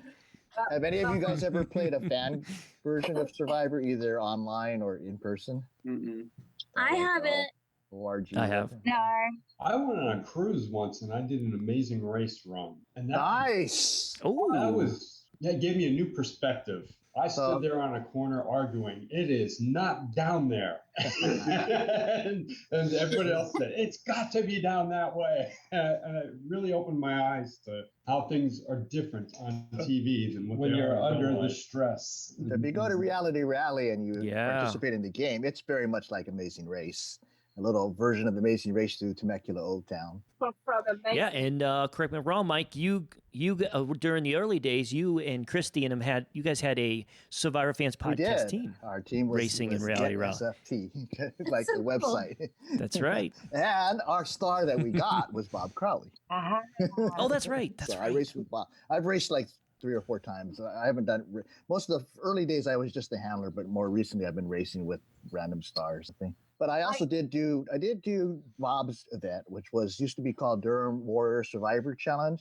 Bob lives on a huge farm area in Durham, Maine, a little town called Durham, Maine. And they do when I did it, it was a 3-day, Thursday, Friday, Saturday, Sunday, 4 days. So it's a 3 nights, 4-day event. And you're playing Survivor, and they usually have real survivors there to play with you.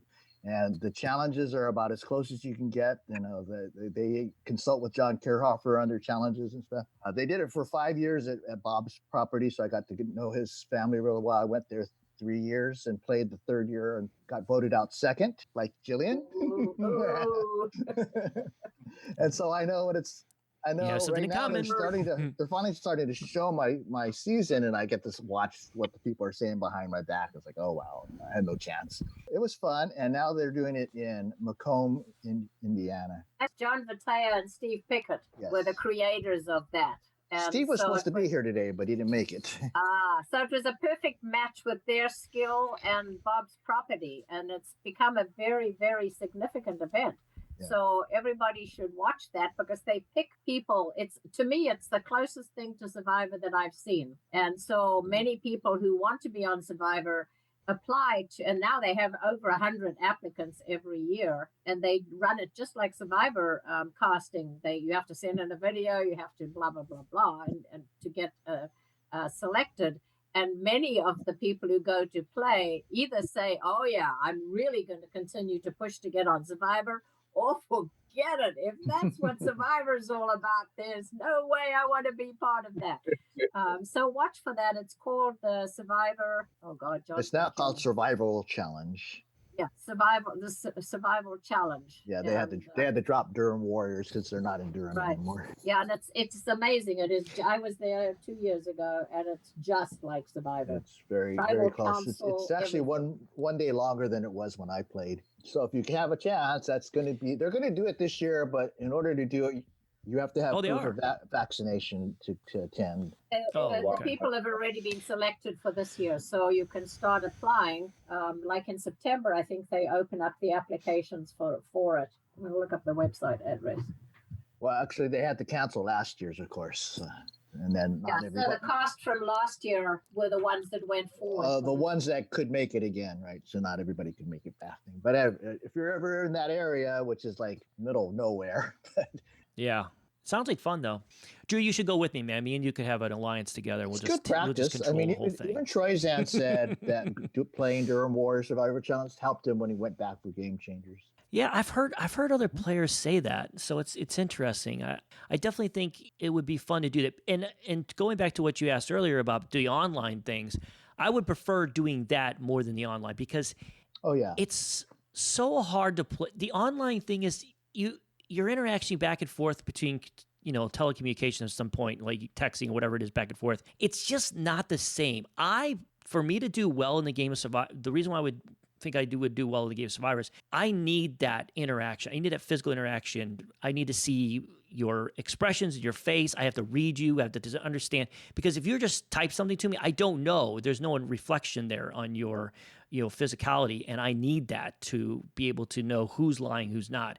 And you don't get that with those online games. But something like this, I think, would be a lot more intriguing. You just have to remember in the online game, it's about 10 times faster than regular Survivor, and how fast you're voting people out. Right. So you have to make alliances. You have to make decisions immediately, and twists can just kill you. I had a twist where they did a tribe swap, and they did a schoolyard pick, and the captain was Alj from Kaguya, and he picked everybody he started with, and then picked me at the end. It's like, okay, I have no chance here, So I was the first one voted out of their tribe.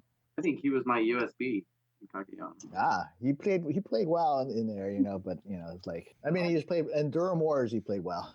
Oh yeah. The website is actually survivalchallenge.net. So that's their website. You can get a sense of it. They have some great videos, etc., etc. So you can see what it's like. So who is the Jillian? What's that? How many days is that one again? It's 4 days. 4 days. It's in Macomb, Illinois. I think it's in Illinois. Yeah, Illinois. Macomb. I'm sorry, Illinois. Yeah. Macomb. Who is the person that plays the Jeff and does the hosting? Don Pataya. Oh, okay. Okay. And he does a All great right, job. guys, we've got to jump off here. Bye. All right, you guys. I think I'm gonna jump off too. I'll keep going. Thank you so much. Make a kid survivor. Okay. Yeah. I gotta go too. I think Jeff's trying to make that. Okay. Okay, so I know we have a lot of people said they're going to be leaving. So Get who my else kids said? some dinner and baths and stuff. But Thanks, this was really, Drew. really Nice fun. seeing you. Let's do another one. Honestly, let's. Yeah. Yeah. I'll Definitely. Oh, and I just want to say one thing for you. And this is for Drew and Sandy. It's really good to be able to see you guys specifically, just because I remember back when I was first getting into this Survivor thing, back in 2010, when I was getting into the podcast, first starting to watch the show. And since I had started back and listened to Palau, Guatemala, those early seasons of the Joanne and Stacey show, you two being back that far, it gives me reminders of that time in my life. So I kind of can associate your voices with that time in my life and where I was. So it is really cool to, hear from you guys specifically in that way. So, Well, thank you for not calling me the grandmother of the group. Okay. And thank you for not calling me the malcontent of the group. I got another picture to share for you guys here. Let's see if it'll work. That's really sweet, Brendan. Yeah, that was really nice. So this That's this very one sweet. picture from Jillian's finale, I think. Oh. Probably. Wow. That's awesome. Amazing. Nice. Amazing. Well, all right, guys. Well, I do agree. As Drew, I know got to bounce, but Brandon, I like what you said, because whenever I go back, I do listen to a lot of old episodes of Joanne and Stacey's show, just because I'm a nerd like that, and I love to go back and hear what we were at the time, what the community was saying about a particular season, especially if I'm rewatching it. And you're right, Drew and Sandy is the constant of the podcast for sure. Outside of course, whenever Joanne. I miss a week, it's rare because I'm like It is like rare. an OCD thing at this point. But whenever I listen back to the feedback, I mean, I'm always glad to hear everyone else, but I'm like, when I don't hear my own voice, it's like there's something missing. You're like, this is weird. But I'm sure it's refreshing for everyone else. So. But thank you, Brandon. That's awesome. Thanks, everybody. Right. Take care. Bye, you Stay on, guys. Jeremiah. See you next time. Yeah. Oh no, I wasn't okay. saying me goodbye. I was saying goodbye to everybody else. Okay. Now I'm sure you guys can't wait for me to leave. I know. I just wanted to say this was really great, and I think I'd love to poke the bear and say, what were your favorite episodes? What's the thing when you think about Survivor that you just hear like Rupert going, pirates were made to steal, that kind of stuff. Go. Oh my God. I love Sandra going, I can talk loud too. I can talk loud too. I love that. That's a good one. Yeah. I remember Cerise saying that she was afraid of leaves on her first episode. Yes. Thinking, oh, this woman has got to go. And now she's one of my favorite players. And then graduating to talking Eric out of his idol. Oh my gosh. The way the girls talked, and mainly Suri talked him out of that idol, was just still one of my favorite moments of Survivor. I love Parvati's voting confessional when that happened. You're going to go down as the dumbest player. It's not dumbest. It's just on the Parvati train. That would be where I would go as far as like my aha moment with Survivor is when she played those two idols. That's oh my gosh, that was crazy. Like, I'm a Survivor fan. I will forever love this show if it, keeps up this well. And I still love it to this day. And it was that double idol play in Heroes versus Villains that got me. I stood up. I had like a audible reaction. I really don't react to things like that when I'm watching television, unless it's my Cleveland sports. But I was going crazy. So I actually have a question for all of you. What are your feelings about how Tribal Council has turned into all of the talking amongst each other constantly? What do you, as viewing fans, think about that? Because we didn't dare move. We didn't know we could. We just sat there sort of. So now look what it turned into. What do you think? I don't like it. I mean, especially since we don't get to hear all the conversations, right? And then it kind of depends on where you're sitting, could really affect you in Tribal Council. Like I'm way at the end, and they're all talking on that end. It's not really fair. I just feel like there's no control. No control. It seems like it's a free for all. Yeah. Yeah, and it goes on for a long time too. It's like and it's probably way longer we see, right? Yeah, you hear it, and it just seems like there's so much that happens that we can't really put the sequence together, and so then something ends up happening, and we're like, where did that come from? And I know sometimes they edit it like that on purpose, but sometimes it's like you have to talk to 6 people that were there later to find out even what happened. I just feel like got so much time during the days that can't they figure this stuff out before they get there? What's funny is you get all that drama, and a lot of times it still winds up being the way it probably was discussed before they went to Tribal Council. This is why I'm mixed on it. So because I agree with basically with everything you guys are saying, but I've always liked the fact that it's an opportunity for somebody on the bottom to possibly actually legitimately change their fate in the game. Like I love the idea of Tribal being live, so to speak, in the vote, not being locked in every single time. I like the fact that you actually will have the ability to be completely down and out. And if you're like fighting and you want for something to happen, you can change the trajectory of what's going on. But I do think the whispering and all that is overdone and that it has gotten too far. So I don't know what I would do at this point to change it, because it's like I don't want to see that, but I also want there to be a possibility of something changing if somebody can kind of force that situation. To me, that's good gameplay if they can pull it off. Ooh, what if they told them they couldn't get off the stools? That's they could exactly talk all what day. we've been saying. You can't leave your seat. They'll be yelling, I think we should vote for it. Vote out Jeremiah. That would make it interesting. That guy's gotta go. Stick with the plan. Stick with the plan. Oh God. Well, when it first happened, I was like, oh, this is interesting. It's exciting, something new. And I was totally on board with it. But I think now we got to the point, it's like, when we get to Tribal Council, like if there's not a conversation going on, I feel like, well, what's happening here? This is weird. No one wants to lean over and talk to someone. It's now got to the point where it's so regular that it's kind of become a little Closed caption the conversation so we know more about what's going on. Yeah, because we're completely left out. That's helpful. Yeah, the closed captioning is something, but I still think that there was a lot that somebody could do, even if they were fighting back when they had all those rules that were enforced. There were people that they would ask Jeff questions, or they would ask questions of the other people, or they would just interject themselves, but in a way that somehow Jeff allowed. And then there were a lot of people who went down fighting, and there were even people who convinced other people to offer to quit so they could stay, just because of they're talking about how much they loved being there and it was their dream and all that. So I think there's ways to do it. Mm-hmm. It's just like, how do you go backwards now? Yeah, some of this might be caused because there's so many idols that might be in the game at that point that you're afraid of doing normal type of voting, right? It's like, okay, 3 people might have an idol. I might be out here. That's something else I was going to get to, is that I think it's one of those things where, just like idols, I think it's a good thing to have, but they overdo it. And then just like in this scenario, having a live tribal and having that being able to be something you can do or is a good thing, but then they've overdone it. and it's gone too far. But yeah, I don't know how you put the toothpaste back in the tube when it comes to that.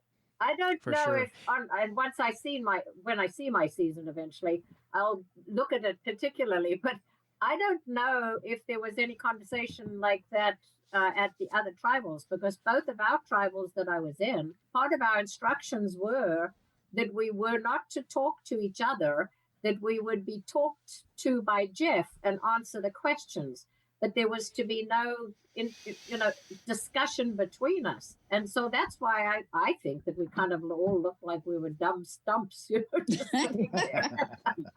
This all got started though in a all returning season. Was it second chance? Which season was it that started all this? About 4 or 5 seasons Was it ago. Second Chances? I know it was at least Haley 30. Ford was on the out of that. It must have been. There was returning players involved It in must have this, been is what game I'm trying to changers say. or something And they like that. let them do more than a normal Yeah, they know how to cast. push the limits, and they always say it's better to ask for forgiveness. Even in the challenges, you just do Yes. something, and then maybe it's allowed, maybe it's not, but they'll tell you if it's not. Yeah. And they wouldn't show it anyway. In editing, they wouldn't show it. I knew that Crystal was a gold medal runner, and I kept waiting for the time to use it to my benefit.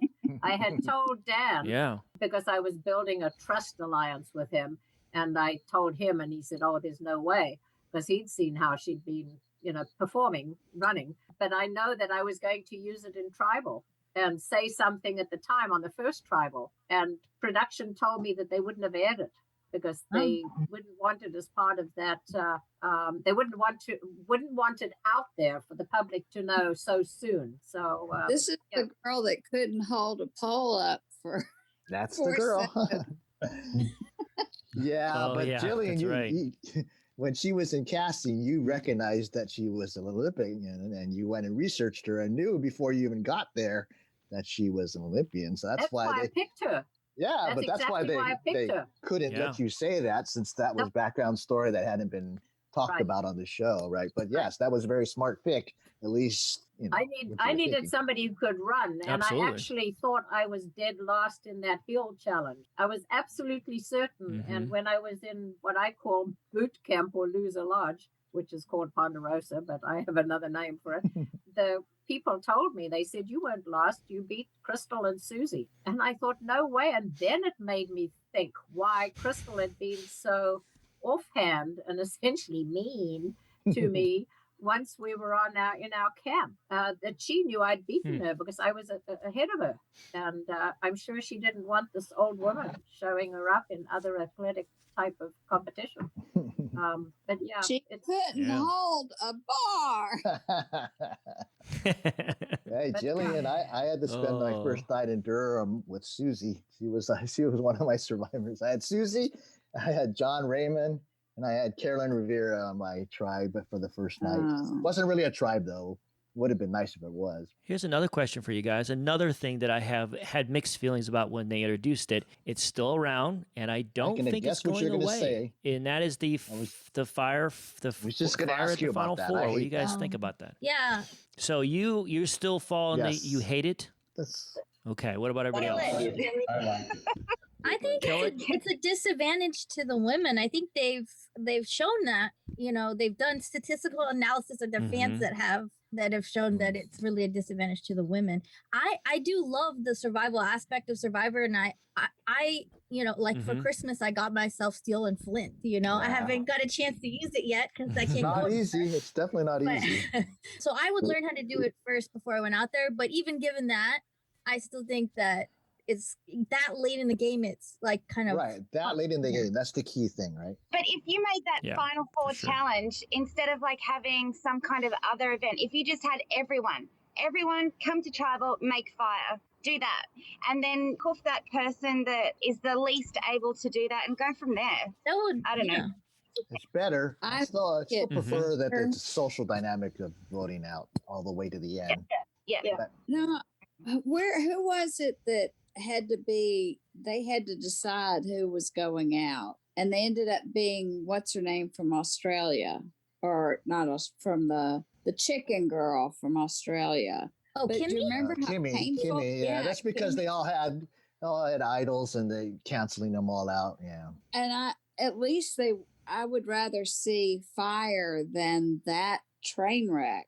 That really should have been fire because that was essentially a 4 once they eliminated everybody with those idols, right? So if their rule is when it's down to 4, they were down to 4 because everybody else was immune. Yeah, they got to fix that type of stuff. That too many idols at the end. That's a big problem, right? I hated. Oh, for sure. That's I hated definitely an fire issue. in 35 because they didn't know about it. But since they know about it, I'm indifferent to it.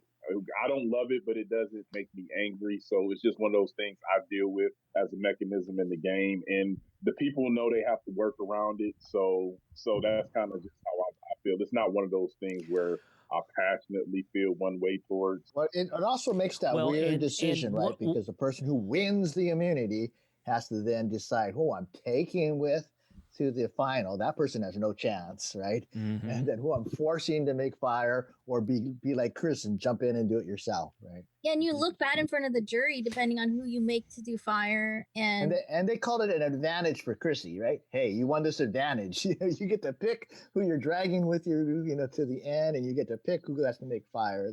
That was no advantage for her. That killed her game. Oh yeah, she was. It did kill her game because she should have won. In my opinion, that was who I thought should have won that season. That's a big Chrissy fan. So. Yeah, she got seriously disadvantaged there. That was like. But to your point, Diane, we have a serious issue now because I don't remember how many seasons in a row now we've had a male winner. There's definitely, you can track it to the fire making challenge. A lot of people feel like it's been more favorable, and I get it. I know Survivor's not a fair game. I get that, but when you introduce something, if you feel like it's not working, especially in favor of, I mean, do we want a male winner every year? I mean, it's something they should at least consider changing it something, either getting rid of it completely or doing something different, because we're getting a lot of the same old. And that I'm sure I know Jeff is concerned about that because I know Jeff is constantly retinkering and wants to make the show interesting. And it's not like I'm saying women it's getting can't. stale. Like women are perfectly capable of making fires. It's just that. My wife would kick my butt in the fire. social dynamics at the camp. A lot of times they default back into these more old school roles where the guys are doing the fire and the women are doing the dishes in the ocean, and you don't want to be the one standing out and being like, why can't I make the fire? And because it's a social game, so you're kind of stuck. It wouldn't be like in real life where you could be like, why do you get to do the fire every time, or whatever. Yeah, it would have been interesting to see if Kelly from season 39, if she would have made it that far into that season, because I remember the one scene where she just made the fire just like that. It was pretty much instantaneous. It looked like the way they came off on screen. She got voted off right at the merge, but had she made it that far, it seemed like she would have destroyed anybody in the fire making challenge. That's true. The one fire making I really did like was when they had Sandra was up in the booth with Rob watching them doing the fire competition, and they were like commenting the whole time doing the commentary. That was exciting for me, and it was close. So that part was exciting, but a lot of times it just drags on forever, and it's like they keep giving him new Flint and all this stuff. And well, how long's it been since they even started? Have they always given him Flint? I don't think so. I think it's been a while. Flint was actually one of the big things that they would have as part of a first reward. You have to win it for your you tribe. didn't just get it you didn't get it. You didn't get it because you lost. You went to tribal council. I just rewatched Marquesas, and that's. Oh, go ahead. I'm sorry, Jenny. I was just thinking that there were some tribal council fire making challenges where they were trying to make fire with 2 sticks, wasn't there? I think they usually give them supplies. For the tribal? No, they never did it with But the I sticks. don't think they always unless you count the sticks as matches for Sundra and. And obviously, there's many times where we've got to see survivors when they weren't given Flint to try to make Survivor or to make fire with sticks. So that's the. But I think for when they've had the challenges at Tribal Council, I think they've always given them Flint and then like brush or whatever that is to try to make. Yeah, and then matches. In some cases it turned down to matches, which is very memorable. But I remember the poor jurors talking about that. They were just like, how long do we have to sit in the rain while these people can't even make a fire? It just seems really, really sad. Yeah, and it's been six male winners in a row. I would like to. Wow. Yeah, 6. Yeah, I think Sarah was the last female. Sarah Lucina, I think she's the last female. Maybe. Correct. Yeah, that's correct. Yeah, we had watched the first season maybe 2 years ago, and I hadn't seen it since it had aired, and I was shocked at how rough it was. I mean, they were starving, that they had nothing. Also, the production budget was non-existent. Yeah. So somebody was running around with a camcorder. but the interesting thing I found also was the challenges were great. I mean, they wake them up at night and make them run through the island chasing torches, and I thought, wow, that's a little dangerous, but man, it's exciting. Yeah, things have changed a lot. It was dangerous. Things have definitely changed. Yeah, they're getting too soft on them. They give them too much food. In the first couple seasons, those people were hungry. Yeah, but they discovered that hungry people don't give good confessionals and don't compete for it. Yeah, that's pretty much what happened. I'm finishing up my rewatch of Marquesas right now, and I remember that's kind of like one of the early twists of the season is that was the first season. They're like, we're giving you nothing. I mean, nothing. Like no flint, no food, no rice, no nothing. And so they had to win a reward just to get food, unless they caught it themselves somehow. I mean, they had there was a limited amount of stuff they were given. So like, they were given a machete, a pan, and it was like extremely limited. And it's just so funny when you go back and watch that because obviously they don't do that today. Yeah, I'll add something to that. A big part of it is really, really hard out there. You're exhausted. You've got heat stroke half the time. You're dehydrated. You're sleep deprived. You're just basically a physical mess when you've gone into it quite a bit.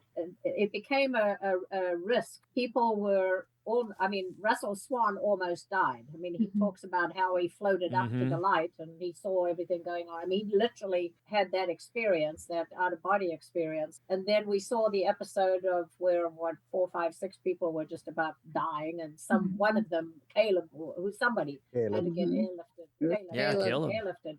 It became much more of a liability and risk because of how challenging it can be. And they don't know how somebody can tolerate how much. And it really did. And that's why they started. Yes, it isn't quite as interesting from a viewer's point of view, but the risk factor was less when they are getting a little bit more food.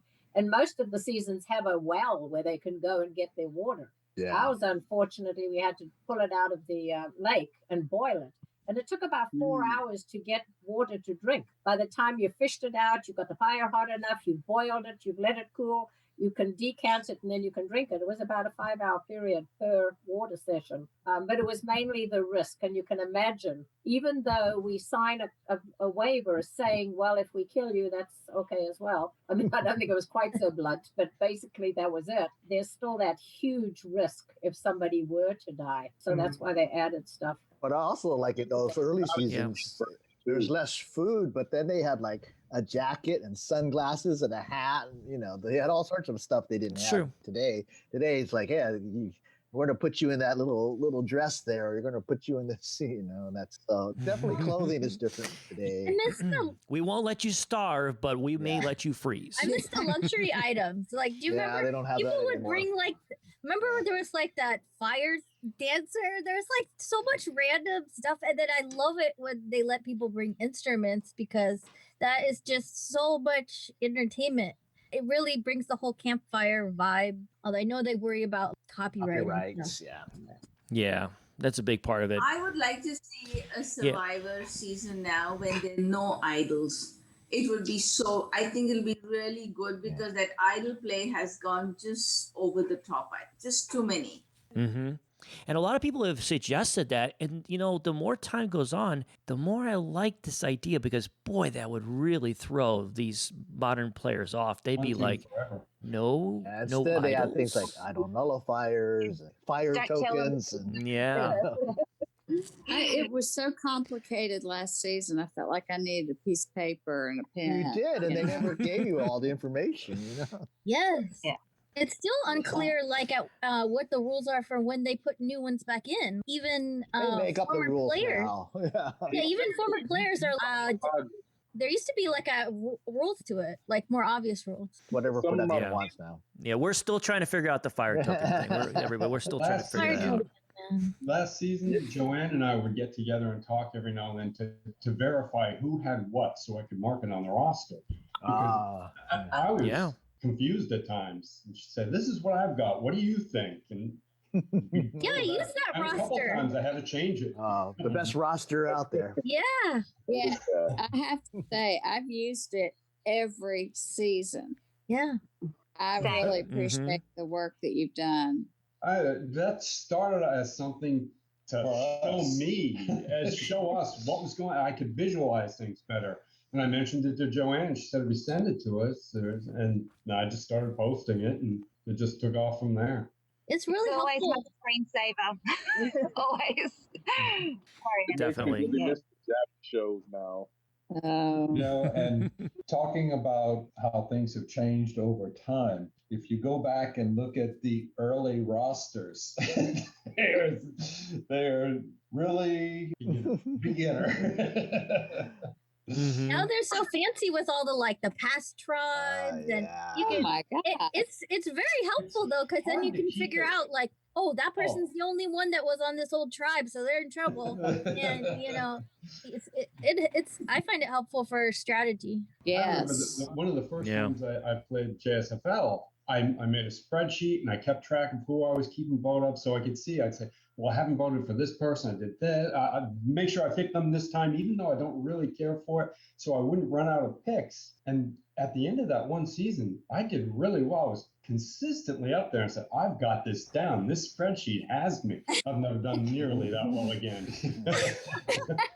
So, Jillian, this is what they're talking about. Yeah. So helpful. Don't recycle. Yes, recycle was my idea. The recycle symbol. That was such a complicated season. Totally complicated. It was. Wow. Yes. That was hard for me to watch all those people just constantly suffering, and just because they didn't want people to think they were a quitter, even though they knew they couldn't win. That was rough. Yeah. But I have another question. What did you guys think about Winners at War when Sandra said she's not sticking around on whatever the island was called? She's in Bayern. Extinction Island. What did you think about that? I didn't care. She's already won twice. To me, she doesn't need to prove anything to anybody. She knew she wasn't going to win the challenge to get back. Yeah. She that had makes a lot of already sense. been there for 2 seasons. That's another good point. Yeah.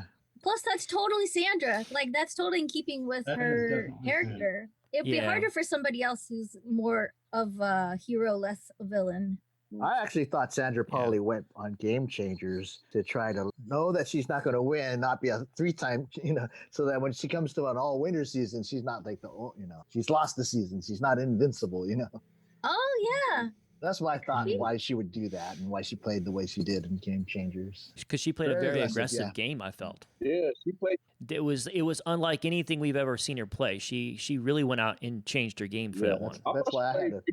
In this one too, in 40, it's funny. I feel like when she plays a more laid back game, that's when she ends up winning. When she came out more aggressive these past 2 seasons, she went out early. But even an aggressive Sandra gets her to the not quite to the jury, but far enough in the pre-jury. So it shows that she got chops on her. Well, I love Sandra. Sandra is awesome in person too, by the way. She is phenomenal in person. She's everything that you expect. She's awesome. Love her. And her memory is so amazing for me because the first time I met her was at another charity event, very similar to yours, Jillian, where we ran an amazing race type style race.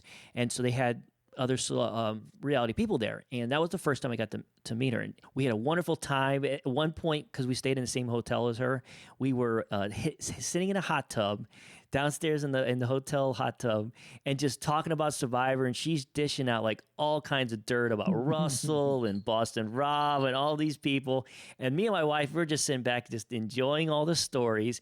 She was so much fun. Well, then we skip a few years later, we went to one of our first Survivor finale parties and stuff, and we went to the hotel because one of the things you can do is you can go to the hotel before the airing of the show, and you can get down there as fans and like, you know, try to catch some of the people as their players going in and out. And she was down there and she goes, oh yeah, she like completely remembered us. And I was just like, wow, that's fantastic. I mean, I didn't expect her to remember me, but she remembered me, and she's the real deal. You could tell why she won twice for sure. And she seems like she is the same person that started on her first season and is now like 100%. I remember hearing her talk on Rob's show about Walmart and all her coupons and all of her, you know, like she's still the same Sandra. And I love it. I'm going to have to step off in a few minutes, but I want to thank you all. Thank you, Mike, for including me. Thank you so much for coming, Jillian. Thank you for hearing everything.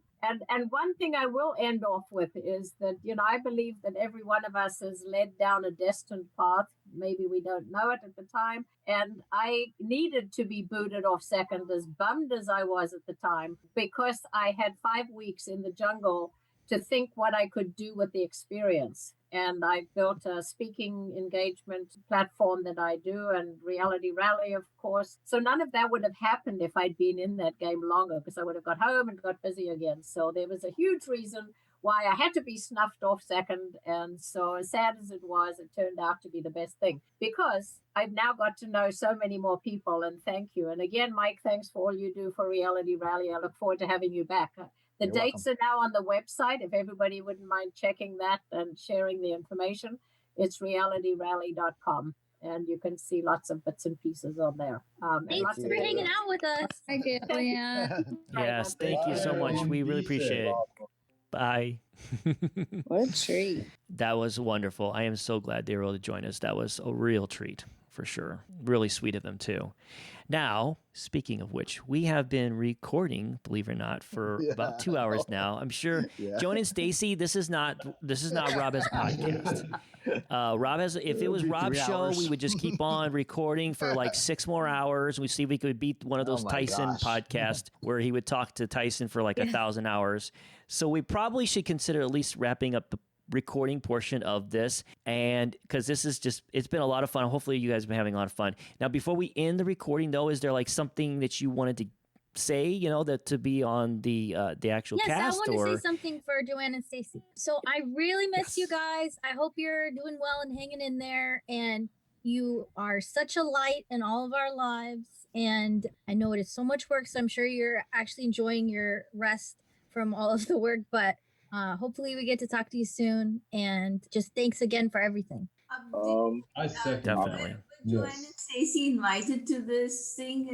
What happened? Did they join or did they say no? No, they couldn't make it. Yeah, they were unable to make it, unfortunately. Yeah. But yes, they were definitely invited. Maybe. Hey, can you imagine that, Joe and Stacy? Hey, we're gonna have a meetup with all your listeners, but we're not gonna invite you. That would be funny. I know what you're saying. No, unfortunately, they were unable to make it though. Maybe, Mike, you can organize one with you have them as well on it. That would be nice. Yeah. Definitely. No, I for sure. They definitely said that hopefully that down the road they can join us in another meetup, because I know for sure I want to do this again.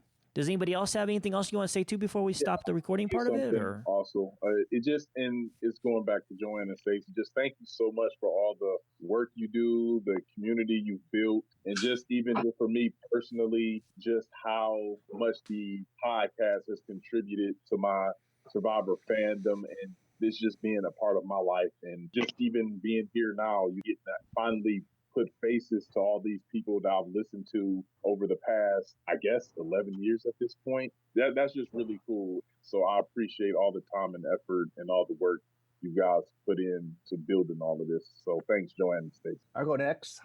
Hey, Joanna, Stacy, really missed you. Wish you could have been here. Been incredible that you've been podcasting for 16 years, that you've built this awesome Survivor fan community, that you've been instrumental in me meeting so many survivors and being a Survivor super fan. We really missed your show, and we look forward to hearing you. Hope that you both are safe and healthy, and we wish the next Survivor season, we look forward to hearing your voices again for Judge a Book by its cover. And I'd like to say that before I say this, I want to say I'm not slighting Joanne at all, but the amount of work that Stacy puts in to getting those podcasts together. If you record your own audio, you really get to see just what he does. He is just astounding and a perfectionist. I just think he's amazing.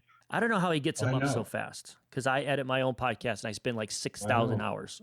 And when I started doing my audio, it could take me 2 hours to record a 3-minute segment. Of course, I'd have like 20 minutes and I'd have to cut it down, but...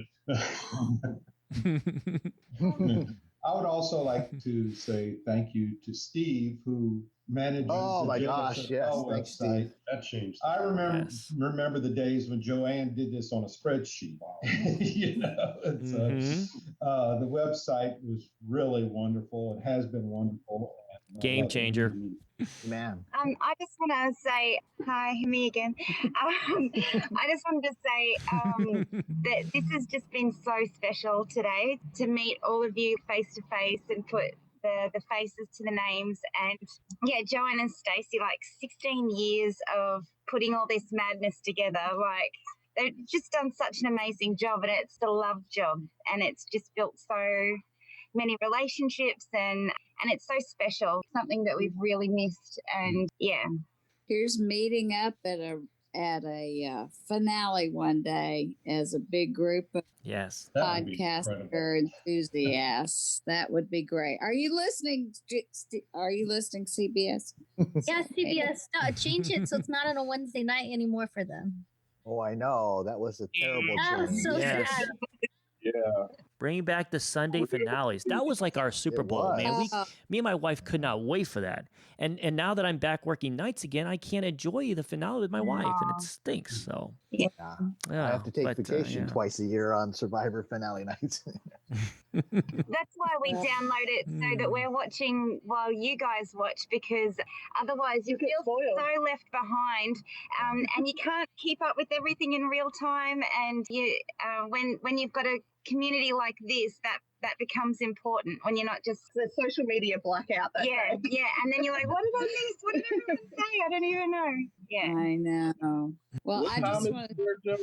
I'm leaving, and I just want to say thank you guys for all the support during the big C word. So thank you, and I will talk to you guys soon. Thanks, Sandy. Take care. Thanks, Sandy. Pleasure, We're Sandy. so glad. Yeah, Jody and Rashmi, what time is it in Brisbane and Perth right now? it's almost time for brunch. It is 10:30. Yeah, 10:30 in the morning. Clearly, yeah, it's quite reasonable, actually. Yeah, So Sunday morning. Actually, it's 10:30 in the morning tomorrow for us, because you're in a different day. From the future. Whoa. How does the future look, you guys? It's gorgeous. It's amazing. You want to see? Look, here we go. Oh, wow. Oh. Beautiful. Yeah. Yesterday was rubbish, but we turned it on for you today. Welcome to Queensland. Drew's coming back in. 8:30 for us here, and that's why I think it was going to start at 6. We had a late night. My husband got up in the morning for his golf, and he never woke me up anyway. It doesn't matter how late he's gone to bed. He'll be up in the morning and gone. So that's why I had to go rush and get myself a cuppa, because I was sitting there thinking, oh gosh, I haven't had my morning cuppa yet. So it's only the sun is out. The sun is very bright. As we know, Jody, our summers, the suns are so bright, isn't it? Yeah. So we'll just, I can't add anything more that everybody else has already said. Obviously, Joanne and Stacey, this show has meant so much to me. Sometimes I even get emotional when I think about it. It has meant more than I could ever say in probably words, for sure. And it not only has enhanced my Survivor viewing, of course, but it also has brought me so many dear, cherished friends, not only just the friends online, but even ones I've met in person. It's just been wonderful, and I just think that I owe them so much, and I love them to death. So I love the show, and hopefully, like everybody else said, you're doing great. So we'll go ahead and end the recording. Thank you, everybody, for joining us on this Zoom call that we did, and hopefully everybody enjoyed and had some enjoyment out of it. So I'm going to go ahead and end the recording now, but thank you for joining, everyone. Man, that was a lot of territory to cover, wasn't it? Yes, it was. I love that. Thank you guys so much. Thank you for the kind words. We deeply appreciate that. Thanks for sharing some of the impact on your life. That's really special for us. So that was wonderful to hear. And, we appreciated getting to hear from Bob and Peggy and Jillian. That was great too. Jeremiah and Mike K, you guys did a great job pulling this together, and we enjoyed everyone who participated. It was great to hear from everybody. Thank you so much. Yeah, I had totally forgotten that we were Peggy's first interview. I remember putting all that together and how much fun we always had with them. When we first met them, when we did that interview with her, it was right after we had first met at the finale. And I thought they were just such awesome people. And I couldn't believe Peggy just gave me Bob's cell phone and said, "Oh, yeah, here, call him." Yeah. And I was like, "I can't do that." And you were like, "Well, she gave you the number." I was like, "I know, but that doesn't feel right." So we waited for him to get in touch with us, because I just thought, I don't know if I should have his number or not, but they were just so open, and it was so much fun. And I remember when we were talking with Peggy, and I'd said talking with Bob, I was on the cell phone with Bob, and he was out doing some work for people in his area, in his neighborhood. And so he said, "Oh, hey, are you going to talk to Peggy? Could you tell her that I've got one more place to go, and then I'll be home after that?" And I'm like, "Sure, I'll call her and tell her." Yeah. So they were just so much fun. Yeah, that was great. Good job, Remember, everybody. we met Jillian the first time for coffee. When After she was we had coming through? Yeah.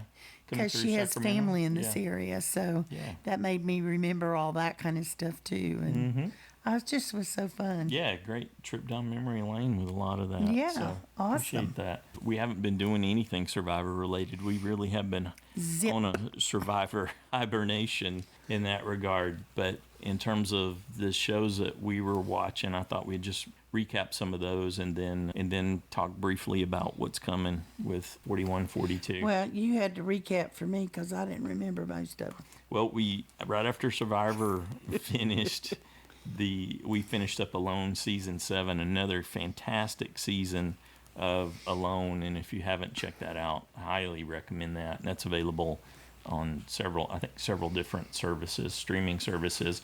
And then we watched a fun little show on HBO Max that we hadn't heard anything about called Karma, and it was Survivor-esque, with the teenagers.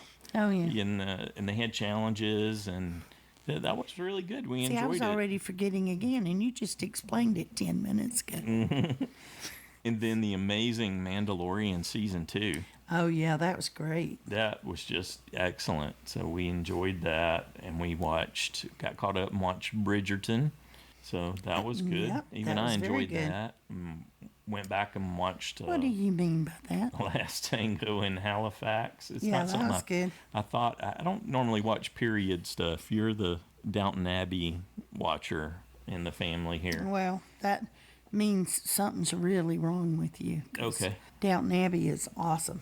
Gotcha. And then we watched The Wilds on Amazon. That was really interesting with the young ladies that crash. They're going to a special event and they have a plane crash, and then everything that plays out from there. That was called The Wilds. That one was pretty good. And then there was The Boys season 2 about the superheroes. That was awesome, really good. And then that was on Amazon. And then The Expanse season 5, another really great segment of that show. So happy Amazon picked them up, because since Babylon 5, there hadn't been any sci-fi that we've thought was on that kind of par, that level. And The Expanse was really good.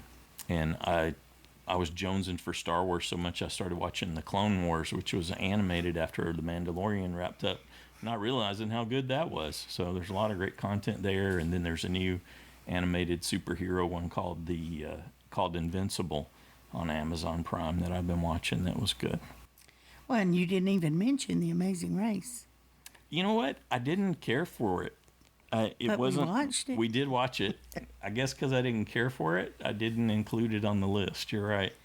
Well, The way it ended, it's like they ran out of the people that were likable, and the strange thing about it is the twist is something that's very Survivor-esque that made this season so different, but I didn't end up enjoying it for some reason. I don't know, something about the teams there towards the end. I couldn't find anyone to cheer for, really. So okay. it I was guess less. it's just you, probably. Yes, probably. I enjoyed Tough as Nails. You wouldn't watch it, but Oh yeah. That didn't do anything for me. yeah, I know. He walked through a couple times and just enough to know what I'm talking about, but Yeah. he wouldn't watch it. That was with Phil too, right? Of course, I'm into Top Chef is back, so you don't watch that stuff either. No. But, well, that, though, is about the extent of our last year's worth of television, Yeah. movies. On the plus front, you've completed both doses of your vaccination. I've got one of Yes. mine. Here at the end of the month, I'll get my second one, hopefully, as long as we don't Yep. run out in California. Yes, I finished mine a while back, even though I had to wait 5 weeks between my Pfizer shots.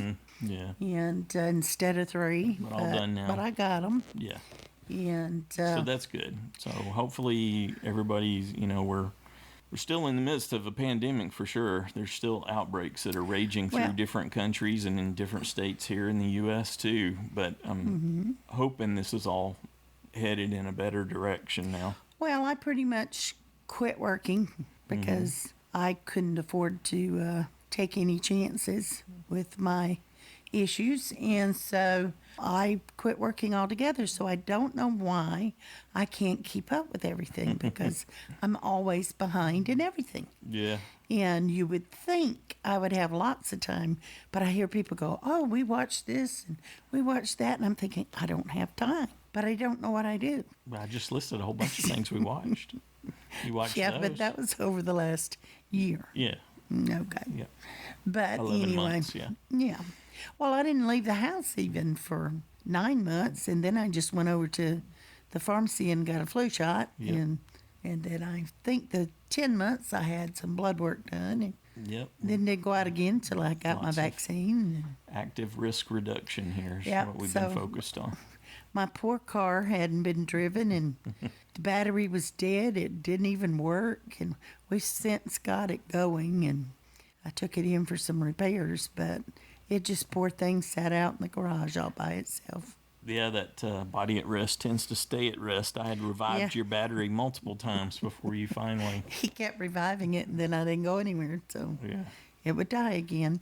And Stacy, who also works from home, you weren't going very many places. No. Just to, Supplies. pick up something that we needed Yeah. that we couldn't get online. Yeah. But I got very good at ordering everything online, pretty much, for both me and for my mother, who has turned 93. She had a fairly serious accident the end of last year, where she totaled her car. But she was fine. She walked away from it. She's actually doing quite well for having isolated all this time, and she's had both her vaccines, and so she's getting out there a little bit more now. We're all good with that, and I would order our groceries and hers, and she would go do the no contact pickup, and so we got things Got worked through it, out and yeah. made it where she could be as independent as possible. And now we got some good news on the Survivor front, right? Looks Yes, like we do. they're working on 41 and 42. So we very likely will crank the podcast back up in September. I think they're talking about having an episode right in the fall. I think so. Yeah, I haven't seen a press release I yet. don't know but that they've made it official, but that's what what we're the rumors expecting. are, right? That's Yeah. what we're expecting. So, yeah. Well, thanks again to everybody who participated in the roundtable. That was really special. We appreciate it. It was great and got us moving again. Got us Well, eventually. And sorry that took so long. I, of course, as you can hear in my voice, promptly got sick with, it is spring. So The allergies are here, and I couldn't stop coughing or speak. that's a lot of roller coaster rides there with different attack vectors, isn't it? I'm just always a ball of fun, aren't I? You are a ball of fun. Oh, and we have to tell them that your hair, my Mr. Flat Top here that usually just shaves his hair off, now has to put it in a ponytail because it's so long, it's down his back. You had to tell them that? Yes, it's actually, I kind of like it. You do?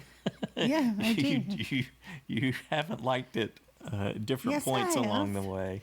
It was really bothering you. It was bothering me when it was shorter, and the guy you had, the barber you had cutting it, wasn't doing it right. So you ended up going to my beautician.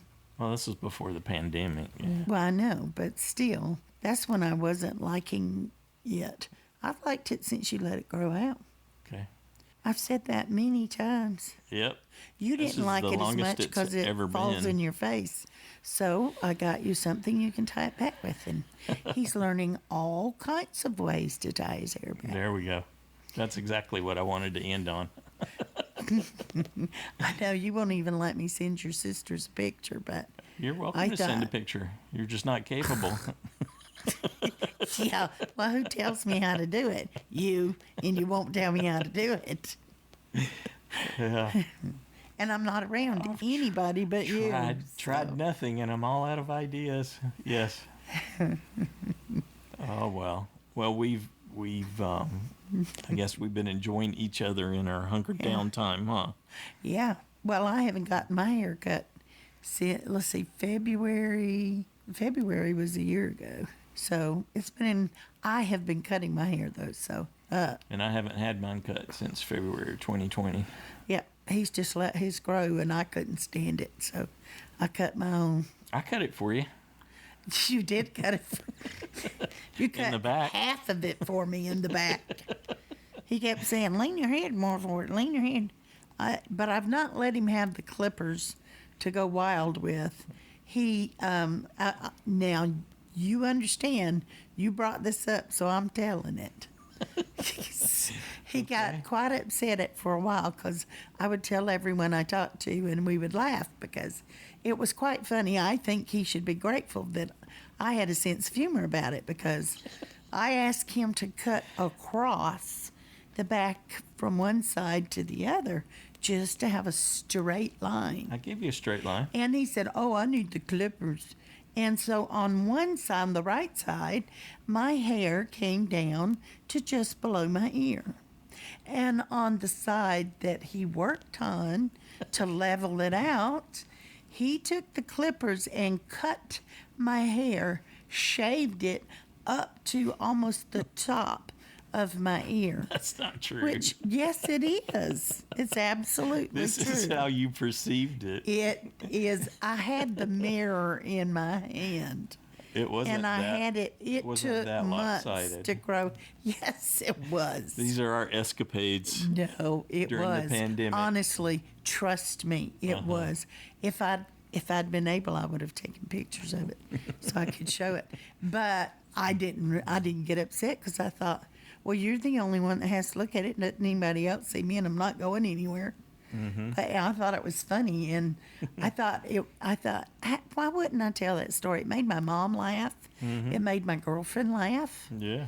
You know, it's like it made people laugh. Tell There them you the go. story. But I think, well, you finally agreed to cut my hair again, but I didn't let you have the clippers. You did tell me, look, lean forward. I'm like, I'm not leaning forward. Not Yeah. supposed to lean forward. All Should right. cut it straight. Anyway, that was our adventure with him cutting my hair. So Mhm. I decided I couldn't reach just that one side. I could cut all the way on the right side and across the middle, but couldn't quite reach that other side. But I just kind of let it, since it took a long time to grow back out again, Mhm. it wasn't an issue. There you go. So. All right. Anything else you want to say?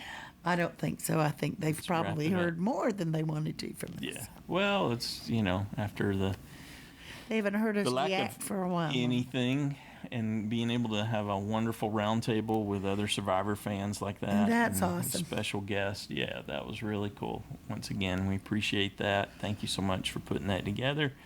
And hopefully we'll be back soon talking about Survivor. All right. Sounds good to me. On the grill. Have a good one.